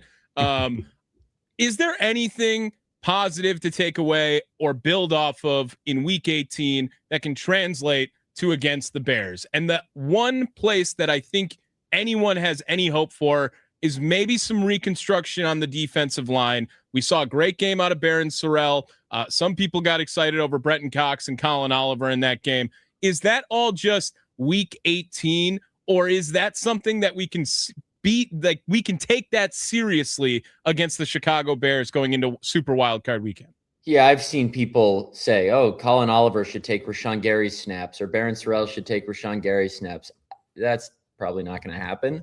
Oh, what an idiot take. Yeah. I think they did some nice things, but I would lean towards saying what we saw on Sunday in Minnesota kind of is more telling for next season, maybe, in terms of, okay, maybe we got something here. Maybe we should have some optimism for these guys. That being said, you know, that fourth edge rusher spot is going to get some snaps in the playoffs. Edge rusher, as you guys know, is obviously a position where it's not just 2 guys. There's a rotation, and they got to keep guys fresh. So if it's Gary, Van Ness, and Egbari, who's that fourth guy going to be? Is it going to be all Cox? Is it going to be some Sorrell? Is Colin Oliver going to get a couple snaps? Maybe if they have 5 D linemen on the field. But what I look at from Sunday's game and say, okay, could this mean something for the playoffs is Trayvon Diggs. Limited sample size, obviously, but I liked what I saw. And with another full week of practice, Packers only have 2 actual practices this week because it's another short week. Could they find some snaps for Trayvon Diggs on Saturday in Chicago? And I know Matt LaFleur didn't rule out him starting. He's not going to get up there to the podium and say, nope, Trayvon Diggs isn't starting. So that's more coach speak, I think. But, on our podcast yesterday, John Kuhn said that he thinks Trayvon Diggs is going to start instead of Carrington Valentine on Saturday night. That's not a bad problem to have because the secondary has not been who we would need them to be in order of whether it's takeaways or defensive touchdowns. Do you think the addition of him opens up guys like Keyshawn Nixon, Carrington Valentine, or Xavier McKinney to have a pick or two? I mean, it could. In order for those guys to have a pick or two, they have to catch the ball. And Xavier McKinney has not done enough job of that this season, and he's admitted that himself. So I think it just adds another ball hawk in the secondary. And I know Trayvon Diggs has not had those ball skills this season. He's been targeted, before Sunday's game. He was targeted, I think, 20 times. PFF said he had allowed 16 receptions, no pass breakups, no interceptions, 1 tackle for loss, and that was against the Packers in week 4. But like we've said last week, maybe a change of scenery is what he needs. I don't know if you're going to get a Trayvon Diggs interception, a week after he joins the Packers against the Bears in the playoffs, but maybe they see enough this season to keep him around for next year too. Did Rasul Douglas get a pick in like his first game or two? Am I remembering that correct? I feel like he had a big impact right away when he got picked up in the middle of the year. That one for time. us or for Buffalo? Ooh, was it Buffalo? Exactly. Maybe. No. I don't know. Maybe I'm misremembering it. No, he definitely did. I mean, they picked him up midway through the season. I don't know if it was his first game because I remember a lot of Packer fans wanted them to trade for Stephon Gilmore that year, but they got Douglas, and I forget how recently that Arizona game was after. I think it wasn't the next game. It was like a couple weeks after because Douglas was on Arizona's practice squad, I believe, and then the Packers go down there when they're 6-1, and the Cardinals were 7-0, and Rasul Douglas had the interception to seal the game. Maybe that's what Trayvon Diggs does. Maybe Micah Parsons is really getting him going and making him happy here, and we see the old Trayvon Diggs here on Saturday. Yeah, Matt Schneidman, The Athletic, on Inside Wisconsin Sports, typically with Trevor and Josh, today with Trevor and Tommy. Let's go to the other side of the ball, Matt, and I just want to gauge where you're at with rest versus rust on Jordan Love specifically and how you're feeling about his game going into Chicago. And we had, I think, led the show with this. Like, is this one of the most, if not the most important game of his career now? Yeah, it's a cop-out answer, but I think any playoff game is super important. But I think Jordan Love has already established himself as one of the best quarterbacks in the league. But in order to, I'm kind of fleshing out a story I'm writing later this week on air right now, but in order to really elevate yourself to that upper echelon, you got to take your team on a playoff run. And Jordan Love has a great chance to do that this year, especially with some weaknesses on defense with the pass rush and the secondary. The team's going to go as he goes. And that's not something far-fetched to say about a quarterback, but especially with the way the Packers limp into the playoffs this year and how both sides of the ball are set up. We asked Jordan Love last week about that rest versus rust thing. And he said, look, I'm paraphrasing here, but he said, look, I'm not worried about it. We're ratcheting up the intensity in practice. And he said, sometimes, how hard you go in practice makes the game slow down. Obviously, you can't replicate getting hit in practice and those live bullets. But he said, I've been in the fire before. It's not like I'm taking a whole year off and coming back. He's missed a couple weeks. He's been playing all season. But that's not going to stop fans if Jordan Love comes out and has a rusty first half by saying, oh, they should have played him in Minnesota, or, they should have played him in Baltimore, or, this is what happens when you miss a couple games. I don't think it's going to have a direct correlation. And Matt LaFleur and Jordan Love certainly aren't concerned about that rust factor. I don't think they would say it if they were, but I really don't think they are. And I don't think it's a huge deal that he's coming in having missed a couple games. You just said, Matt, that you believe Jordan Love is in a position to take his team on a playoff run. I'm not sure if that's something you believe or it's just matter of fact because they're in the playoffs and they could very well go on to run. Yeah, it's just matter of fact. Yeah. You listen to some guys, though, from Barstool yesterday, all over Twitter, saying that this matchup for the Bears is awful. And I don't hear any of them talking about the injuries that the Packers have been up against. Are we putting more weight on the injuries than, let's say, any other playoff team just based on being in it every day? Because let's be honest, it's a next man up league. Yeah, I think that perspective from Bears fans is probably less so because of the X's and O's in the matchup and just because of the potential of how it would look if the Packers knock the Bears out and kind of the impending doom of a Packers-Bears game because of what's happened over the last, 2 decades. I don't think we're putting too much on the injuries. I think they're certainly significant. Losing your 2 best defensive linemen is not easy. Losing Tucker Kraft, not easy. Elton Jenkins, not easy. But look at a team like San Francisco. They haven't had Fred Warner or Nick Bosa for the majority of the season. Granted, they didn't win their division, but they've still, asserted themselves as a Super Bowl contender. That's why I say Jordan Love has the ability to take the Packers on a run. Do I think he's going to do it? I don't know. But I think there's obviously a way to compensate for the loss of a couple defensive guys. And this 49ers defense hasn't been great. They got destroyed by the Bears, even though they won a couple weeks ago. They held the Seahawks to only 13 points. And that's the kind of performance the Packers defense needs. But if they kind of falter and play like a lot of people expect them to, I think Jordan Love has the capability, like Brock Purdy and the 49ers offense has the capability of doing, of putting a team on his back and carrying them. Matt Schneidman, follow him on Twitter at Matt Schneidman. If you want to follow some of his great work. Matt, I want to ask this question, going again back to the Chicago Bears. Based on what you saw in the first 2 games, I want to ask you, who were you more impressed with from the Chicago Bears perspective, Caleb Williams or Ben Johnson? And who do you think has a bigger factor role in this game on Saturday as well? Yeah, I think they go hand in hand because obviously Caleb's success hinges on the plays Ben Johnson calls. But a lot of his improvisation is like why people are drawn to him. No? Yeah, absolutely. And it's always tough deciding, who deserves more credit because we don't know who's calling every single play, what goes into every single play call. But I'll go Caleb Williams just because, after the first matchup, Matt LaFleur was asked, how do you think your pass rush did in the first game without Micah Parsons? And he said, there was some good, but we need to do a better job of keeping Caleb in the pocket and not letting him create with his legs. And that's not just Caleb running. That's him throwing on the run. Because I think he only had 3 rushes for 30 yards in that second game a couple weeks ago. But there were a couple other times where he gets out of the pocket with his legs and is able to throw for first downs. And scramble drills are where he's probably most dangerous because he can throw on the run. He can make those off-platform throws just like Jordan Love can. But he's also more of a threat to run than Jordan Love. So the Packers need to have a sound rush strategy so that Caleb just can't easily escape the pocket at first sign of danger. So I'll go Caleb Williams. Schneid, Tommy hosts the Packers post-game show we do here on the Wisconsin Sports Radio Network, or whatever we call it, because we can't use the word Packers. You and Sparky, right, Tommy? Green Bay football post-game show. That's it. Rolls off the tongue.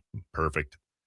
I thought he had this amazing quote after the game this past weekend where he talked about he wants a head coach that speaks fluent Jordan Love. There's somebody earlier that on our Nicolay Law fan talk and text line mentioned that Dan Reeves and John Elway, it took Mike Shanahan to speak Elway's language in order for them to find the success that they did. Do you think Matt LaFleur speaks Jordan Love?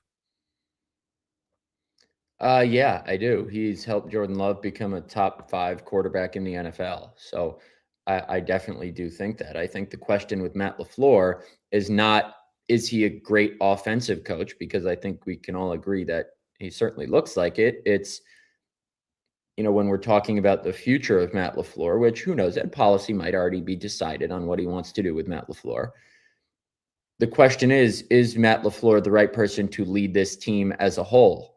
And I'm not necessarily talking about his leadership skills and if he has the respect of the locker room. I'm talking about if this team loses in the first round of the playoffs, does Ed Policy say, okay, this is about as far as Matt LaFleur is going to take us? I know he took, the Jordan Love team a couple years ago to the divisional round, but could he say, we need some fresh blood in here. We think, this partnership with Matt LaFleur is kind of plateaued. In order to get over the top, we need someone else. It's possible Ed Policy thinks that. I don't know what he's thinking right now. But in terms of does he speak Jordan Love, I absolutely think so. I think if you're looking for a head coach to get the most out of your starting quarterback, Matt LaFleur is obviously the guy. But there are other factors to weigh when you're deciding who should be the head coach of your football team. So you think this is the best version of Jordan Love? This is the most he can get out of it there, Matt? I mean, he was third in the MVP odds a couple weeks ago before going into Denver, then lit up the Broncos in the first half of that game before everything kind of fell apart with the Micah Parsons, Christian Watson injuries, and Jordan was under siege in that game after the Broncos really turned up the pressure. And then he gets concussed the next game against the Bears. So I absolutely think that this year has been the best we've seen of Jordan Love. This is the first time he's been a legitimate MVP candidate. Obviously, he's not anymore because of kind of how the season ended. But if you ask me to pick 5 quarterbacks that I trust the most in the playoffs, Jordan Love's on that list. So in that regard, you can't really ask for much more. And you famously, at least Packer famously, asked Matt LaFleur if he felt as if he was coaching for his job, correct? And I'm wondering if you still think that he might feel maybe he is this week. That's tough to say. The reason I asked that question back then is I try to remove my personal opinion from situations as much as possible, because while people might care about what I think it's more valuable for me to provide, insight based on what I'm hearing from inside the building. And the reason I asked that was because I was told at the beginning of the season that, it was a possibility that they'd move on from LaFleur if they kind of plateaued, missed the playoffs, still remained a good but not great team. And at the time of that Eagles loss, which is the game after which I asked that question, it seemed like they weren't really going anywhere and the offense was struggling. Now, do I think Matt LaFleur thinks he's coaching for his job? I don't know. He gets the benefit of the doubt of these injuries. I think John Kuhn made a good point on our show yesterday, and it's coming out here in 45 minutes, but he said bad organizations base decisions like that off one game. He said, if Ed Policy thinks Matt LaFleur has done a good job this year, then a bad game against the Bears isn't going to change his decision. If he thinks he's done a bad job this year, then a good game against the Bears isn't going to change his decision. They're going to base that decision off the entire season, not just off that game. But could Ed Policy say, you know what? If we get blown out by the Bears, that might nudge him on one side of the fence. It's possible. It's possible we get to a situation where like Ed Policy wants to extend Matt LaFleur, but Matt LaFleur wants more money than Ed Policy is willing to give him. And then they mutually agree to part ways. I don't know what's going to happen. I've been on record saying I would extend Matt LaFleur as the head coach of this football team. But then again, both sides have to agree on terms, and that's not always easy. Tommy wants to trade him. We could really use a first-round pick. I didn't say we were going to get a first-round pick. I said I would love to listen to trade offers if we're going to throw these rumors around on Twitter. That's what I would love to hear. Schneid, prediction time. Prediction time on the game or on Matt LaFleur? The game. We'll start with the game. We'll worry about Matt LaFleur after the game. I'll go 27-24 Packers. I think from watching these two games this year, the Packers are the better team. I know the seeds are what they are, but the Packers have outplayed the Bears for like 118 out of 125 minutes this year. It's going to be a raucous environment on Saturday night, and I think the Bears are a good football team, but I just think the Packers have enough to squeeze this one out. Are you reporting for your job this week, do you think, Schneid? Do you think you have to report that? Like, I'm going to take one out of the Matt LaFleur playbook. I'm always reporting for my Nice. That was the setup. I got Nailed it. I'm being evaluated on every story I write. That's awesome. Well, good news. Your evaluation is fantastic. Follow him at The Athletic. Subscribe there. And also with the Tundra podcast, which apparently comes out in about 45 minutes. Search the Tundra podcast wherever you listen to pods, and also in video form on the YouTube, yeah? Yes, sir. Schneid, we appreciate you, man. Hopefully there's another conversation we get to have with you next week about the next game of the playoffs and not what just happened. Thanks, fellas. Appreciate it. Thanks, Matt. See you soon, Matt. Matt Schneidman, the Wisconsin Sports Radio Network guest hotline, powered by Gruber Law. One call, that's all. So Schneid thinks the run game. And if the Packers can stop the run game, that would be the phase, the element of the Packers game that the Packers need to dominate in order to win. What says you, Wisconsin? What is the element of the game that the Packers need to dominate in order to come out of the game on Saturday night with a dub? 414-677-1250. That's the Nicolay Law Fan Talk and Text line. We'll read your elements when we come back on Inside Wisconsin Sports with Trevor and Josh. Tommy Ward's in for Josh this morning, live from the Wisconsin Sports Radio Network studios, powered by the Potawatomi Sportsbook.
Inside Wisconsin Sports with Trevor and Josh. Tommy Wart's in for Josh today.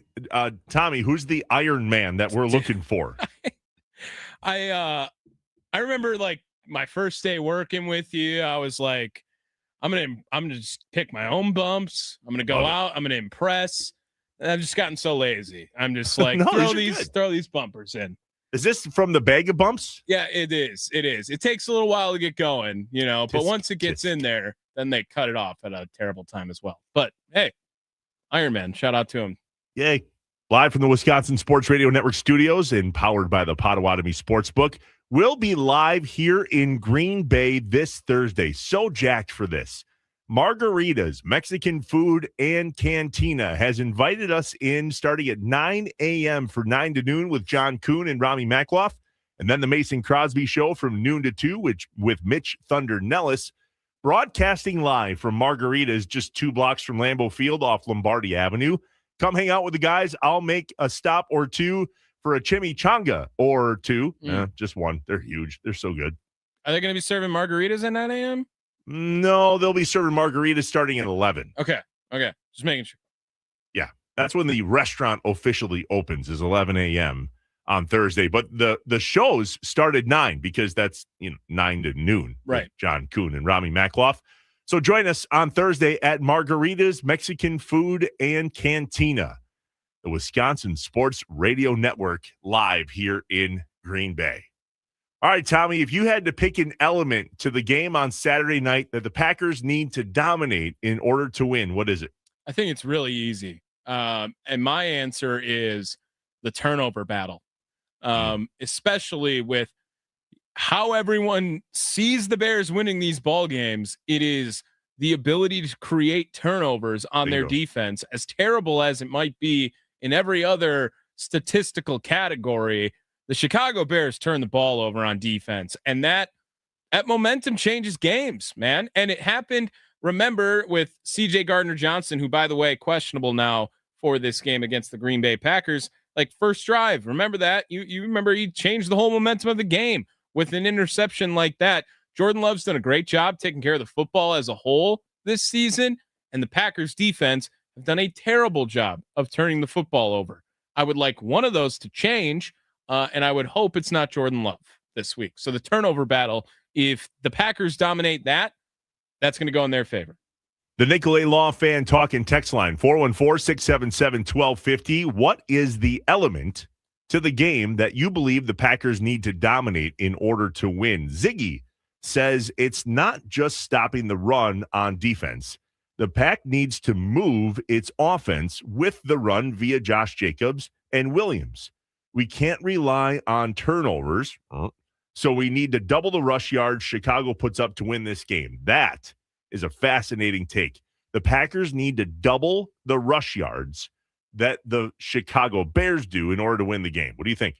I don't know why can we not rely on turnovers for this Packers team? Because that's a great question, because we'd love to. Been in position to create them. They've slipped through their hands quite literally. So then why do you think all of a sudden this game we'll be able to rely on that? Because I said they need to dominate that. Rely is strong. Maybe you can't rely on it. Maybe I understand the point, but it's not because they're in the wrong position, right? Like, they are set to make plays. It's the execution that has fumbled at some points this year. I think that Hafley knows what he needs to do, knows where he needs to put his personnel, and you got to think that it turns at some point, that there's no way they can keep dropping interceptions like they do. And what better time to get hot than in the postseason with that? Now, doubling the Bears' run, that's impossible. That's going to be impossible. I'm going to say that that's not possible to happen in this game. So if the Packers need to have double the amount of rush yards as the Chicago Bears in this game to win, they will lose. Like that is flat out. Trevor, what if they just have to get one more yard? What are the chances the Packers rush for more yards in this game than the Bears, in your mind? I think it's actually plausible. Oh my God. Josh Jacobs over 50? Over 50 yards rushing? No, over 50%. Sorry. Like 50%. Where are you at on a gauge of that?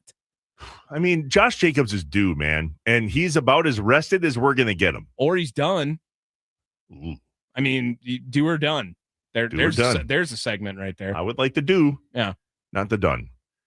The 920 says we need to get the ball first and go down on a long drive and score. We can't pick defense and then let them run down the field on an 8-minute drive. That is a great take because so often we defer. In Chicago, as Matt Schneidman just said, a ruckus atmosphere, also known as a playoff atmosphere. If the Packers get the choice, I agree with that. I think they should take the ball first. No, I'm a defer guy now. I thought I was a take the ball first guy, but I think that doubling up end of first half, beginning of second half is so crucial in a football game in my mind.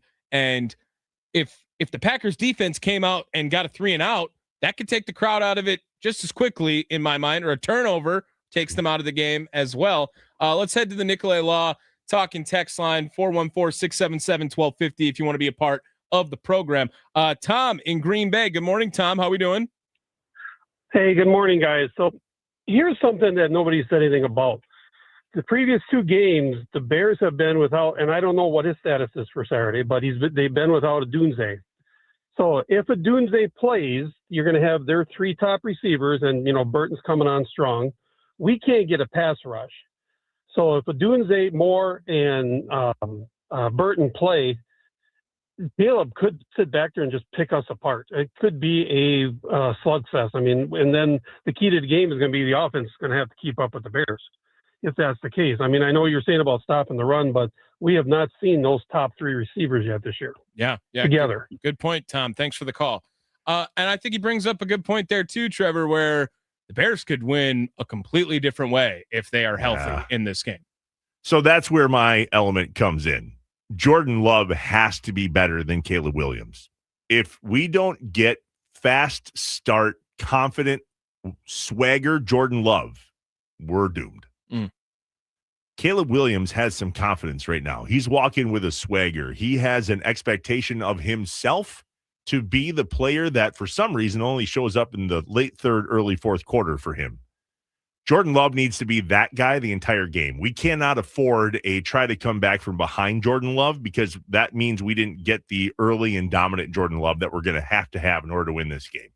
So my take has to be, ironically, the opposite of what Tom just told us. In order for us to win this game, we need Jordan Love to be the dominant quarterback because, unfortunately, we can't count on our defense to create turnovers or dominate the run game, especially, to Tom's point, if they have all three of their top receivers.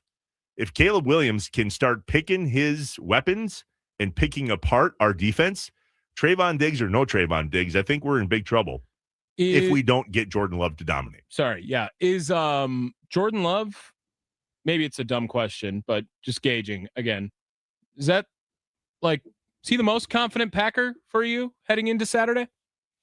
Most confident that he will be ready. Is he confident in himself or am I confident in him? Are you the most confident in Jordan Love, or is there a different Packers player you're more confident in than him? I think Jordan Love is healthy. I think Jordan Love is 100% healthy. Can you think of a time this season where we felt like Jordan Love was 100% healthy? I can think of one time. Week 1. Or was it? Right? Wasn't it week 1 he took that big hit? He played week 2. Malik didn't have to come in. No, he played, but I'm saying, was he healthy? I feel like there was one game we saw him at peak healthy, and it was the Steelers game. That's it. That worked out pretty well. I think we have a 100% healthy Jordan Love in this game on Saturday night. So, yes, my confidence level is most in Jordan Love. Will he have time to pass? Will he have time to be that guy? Okay, maybe tougher question here. Who's second on that list? Dead air is not good for radio, but I'm struggling to come up with one. That's the problem. Right? Maybe that's a bad sign. I don't know. Well, that's why it's the element, man. If we had to pick an element to the game that the Packers need to dominate, it's the QB position. probably because we can't find many other elements on the Packers offense or defense that we think even has a remote chance to dominate the game. Do we really believe the defensive line is going to dominate their run game? Boy, that would be futuristic and optimistic as all get out, but I don't know. I don't think so. Can we really pick the element of turnover that the Packers have a chance to dominate in order for them to win? I wouldn't think so. Is it the offensive line? Probably not. Josh Jacobs might be the closest one that we could potentially rely on to dominate in a scenario where he's healthy, but I don't know that he's 100% healthy. And I don't know if we've seen him dominate at all this season. Yeah. All right, when we come back, there was a little wager yesterday in the last segment of this particular program involving the Milwaukee Panthers in Green Bay Phoenix basketball game. And if you missed the first segment at 6:00, I just hope you don't have to go to the bathroom, because this, we're going to play back for you, will make you laugh, I hope, as hard as it did us, because it is, I think in the 4 months we've been doing the show, the funniest moment I've experienced so far in Inside Wisconsin Sports. Thank you, Tommy Wirtz. You're welcome. I strive for that. What's Up Wisconsin is next, and free Mexican food for me in my near future. You'll learn about that. We're Inside Wisconsin Sports, live from the Wisconsin Sports Radio Network studios, powered by the Potawatomi Sportsbook.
Trevor and Josh want to know. What's up? What's up, Wisconsin? What's up? What's your plan for the day? What's up? What are you doing tonight? What's up? Let us know what's up on Inside Wisconsin Sports with Trevor and Josh. The Nicolay Law Fan Talk and Text Line, 414-677-1250. What's up in your world today? What are you watching tonight? What are you up to this afternoon? There's a nap in Tommy's future, I'm learning. Oh, yeah. Big nap coming. I wish I could nap for more than 20 minutes, man. I just can't. It's a gift and a curse, especially in this nature. Trevor, if you didn't answer your phone all day, how many text messages are you missing? Oh, dude. Probably 40. You think? I would have guessed higher, honestly. It's probably higher. I'm trying to be modest. I don't know. It could be 100. Depends on one of these. If one of these group texts go off, it could be 200. Yeah. If I take a 2-hour nap, I'm all day missing 40 text messages all day. I mean, that's again, and like all from like work. Like, it's not like, oh, Tommy, you're so pop. No, it's like, I need you to do something, or what's up with this, or go on from there. Like, I probably miss 40 text messages if I take a 2-hour nap. So that always puts me back, but I never think about that before I sleep. I was thinking about something last night before I went to bed. Oh. Sure was. Big W by UWGB. The Green Bay Phoenix beat the Milwaukee Panthers last night, 79-76 at the Crest Center. Tommy and I had a little bet yesterday going into that game. I took the Phoenix +2. Tommy took Milwaukee -2. The bet was Margarita's Food, which offers a plethora of all the things you could ever expect from a Mexican food menu, including tacos, burritos, quesadillas, chimichangas. After the game last night, I texted Tommy, "Chimichanga, please." And that is not how he took it. Listen to this segment from earlier today. Right here in the last text message you sent me. The chanting that was in there? Oh, sorry. I meant the one before that about what I was planning to order. Did you not get that? I don't think so. No. I was going to say, yeah, you did. You responded. The last text message I sent you last night. What is it? Said, "Chimichanga, please." Got it. Did you delete that already to take it out of your brain, or what? No. I actually thought that was like you were calling me a chimichanga in this context. Oh, my. Nope. That's what I'm ordering on your tab. I swear. What? You thought I was calling you a chimichanga? Yeah, because I said no foul on that call, which was a joke to you. So then you were like, "Chimichanga, please." I don't even... What? I swear. Oh man, that is I must be, dude. Sparky, I'm way too sleep deprived, I guess, to be alive right now. But my 100. Like I knew I lost the bet, and now I owe you. But I thought you were calling me a chimichanga. I have no idea. I don't why. Even know what that means. No one would ever do that. You were correct. I was wrong. That's on more than one occasion in bad the news. Green I Bay think that's gonna stick. I mean, there's you know how many times on air I have said that's the dumbest thing I've ever said when I listen back to things. Yeah. This doesn't even have to be on air. It's just like in my existence, chimichanga, please, is gotta be on the short list. It's gotta be top 5. I mean, it's just there's no way I've said 4 dumber things than that, or at least thought 4 dumber things than that. I don't know why. Maybe I thought that was your humor, or that was you. Maybe that's a shot at you. Maybe, I don't know. But it turned out. I think you're giving me credit I don't deserve, because that is hilarious. So here's the challenge. Yeah. I know that there's a push all day today, all day tomorrow, to make sure everybody knows that we're going to be at Margarita's on Thursday. I need you at some point today on the Mason Crosby Show to drop a chimichanga, please, and just see what happens. I think that I could play that entire clip for the kicker, and he would start rolling laughing. Mitch Nellis already listening in studio here, so he got a good chuckle out of it. But yeah, I think Mason would not be surprised at how stupid I sound, but he would still laugh. Mason Crosby was a frequent flyer of Margarita's Mexican food and cantina when he was here in Green Bay. So he'll know all about the Margarita's chimichanga. I promise. Yeah. So just not so much you, I guess. No, I'm Have you ever had a chimichanga? Yeah. I feel like they were always frozen, but I think so. Yeah. You know what I'm talking about. The fact that you thought I was calling you a chimichanga. I don't know why. I have no idea why. I thought that yesterday, like not on 2.5 hours of sleep. Like I literally thought that was what you said as soon as the game was over. I'm like, this dude, can't believe he just called me a chimichanga. Like, oh man, I was set, man. Like from the first read. Like coming into this morning, I was like, dude, I can't believe he still called me a chimichanga like the entire time. Yeah. Oh, I'm going to pass out. So what's up for me? I'm going to never have a chimichanga ever again in my life. No, if you're here Thursday, yes, you are. I'm scarred for life on chimichangas. I am. Scotty Tiffany, chimichanga, please. Literally laughing out loud at work. It's just... Maybe one day we'll get there. I'm not built for this morning show. That's what that means. Or maybe I am, if we're supposed to have moments like that. I beg to differ. That's exactly what this is about. Oh gosh. Okay. What about Thanks you? For that. What are you up to? Outstanding. So my brother's in town. I have a half brother that lives in Germany, and he is in town. We're gonna grab dinner tonight. Nice. I don't think I've seen him for a really long time. I don't remember the last time. And so we're going to go grab dinner tonight. That'll be nice. Great. We're doing that. I don't know that there's many sports in my future. The Badgers are on tonight. I'll try to catch that. Yes. Otherwise, Trevor, they should just be throwing better. They got to have some better schedules for like Tuesday and Wednesday. I feel like every other day of the week gets more love. Tuesdays and Wednesdays, it's not a whole lot going on. Yeah, that's all right. I mean, Lambeau Field wakes up today. We'll hear from Coach LaFleur and some players in the locker room, so I'll be diving into that later this afternoon. There's just a lot to look forward to from an NFL weekend, so that's always top of mind. That'll be on my docket today, but dinner for sure on my mind. Maybe a chimichanga. Every chimichanga I have between now and the end of time, I will take a picture of and send to you. I was just going to say, like, how this is so going to just like turn into something every time with you at minimum. We already got a text in here. I think it was JB in the 920 earlier in the show, how he's like, I'm going to scream chimichanga, please, if I ever see you on remote ever again. But like Sparky's just always was clamoring that you have to get a nickname, right? You got to get a nickname in this industry. And I would always tell him, it's Tommy. Like Tommy is not my government name.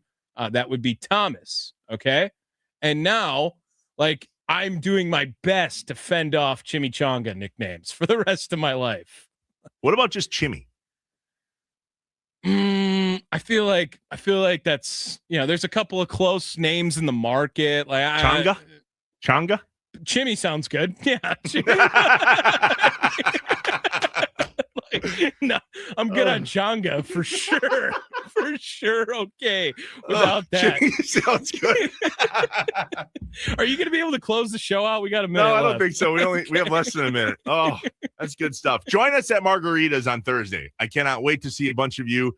Can't wait to see you guys up here from Milwaukee on the Wisconsin Sports Radio Network, man. We're statewide. It'll be good to have you boys in town. 99.7 WNFL in Green Bay and the Fox Valley. 93.9 The Game in Wausau. 710 The Game in Duluth Superior. And 1250 AM and 105.7 FM The Fan in Milwaukee. Tommy, you're the best. Thanks for filling in for Josh the last few days. Josh will be back tomorrow morning. Wednesday, Thursday, Friday. We'll continue to preview the Packers. Kyle Malzahn from WFRV Channel 5 Sports will join us on the program tomorrow. Whew. As you were, Wisconsin, we appreciate you listening. Inside Wisconsin Sports with Trevor and Josh. Thanks, Tommy. We're live from the Wisconsin Sports Radio Network studios, powered by the Potawatomi Sportsbook. Or should I say, hey, thanks, Jimmy.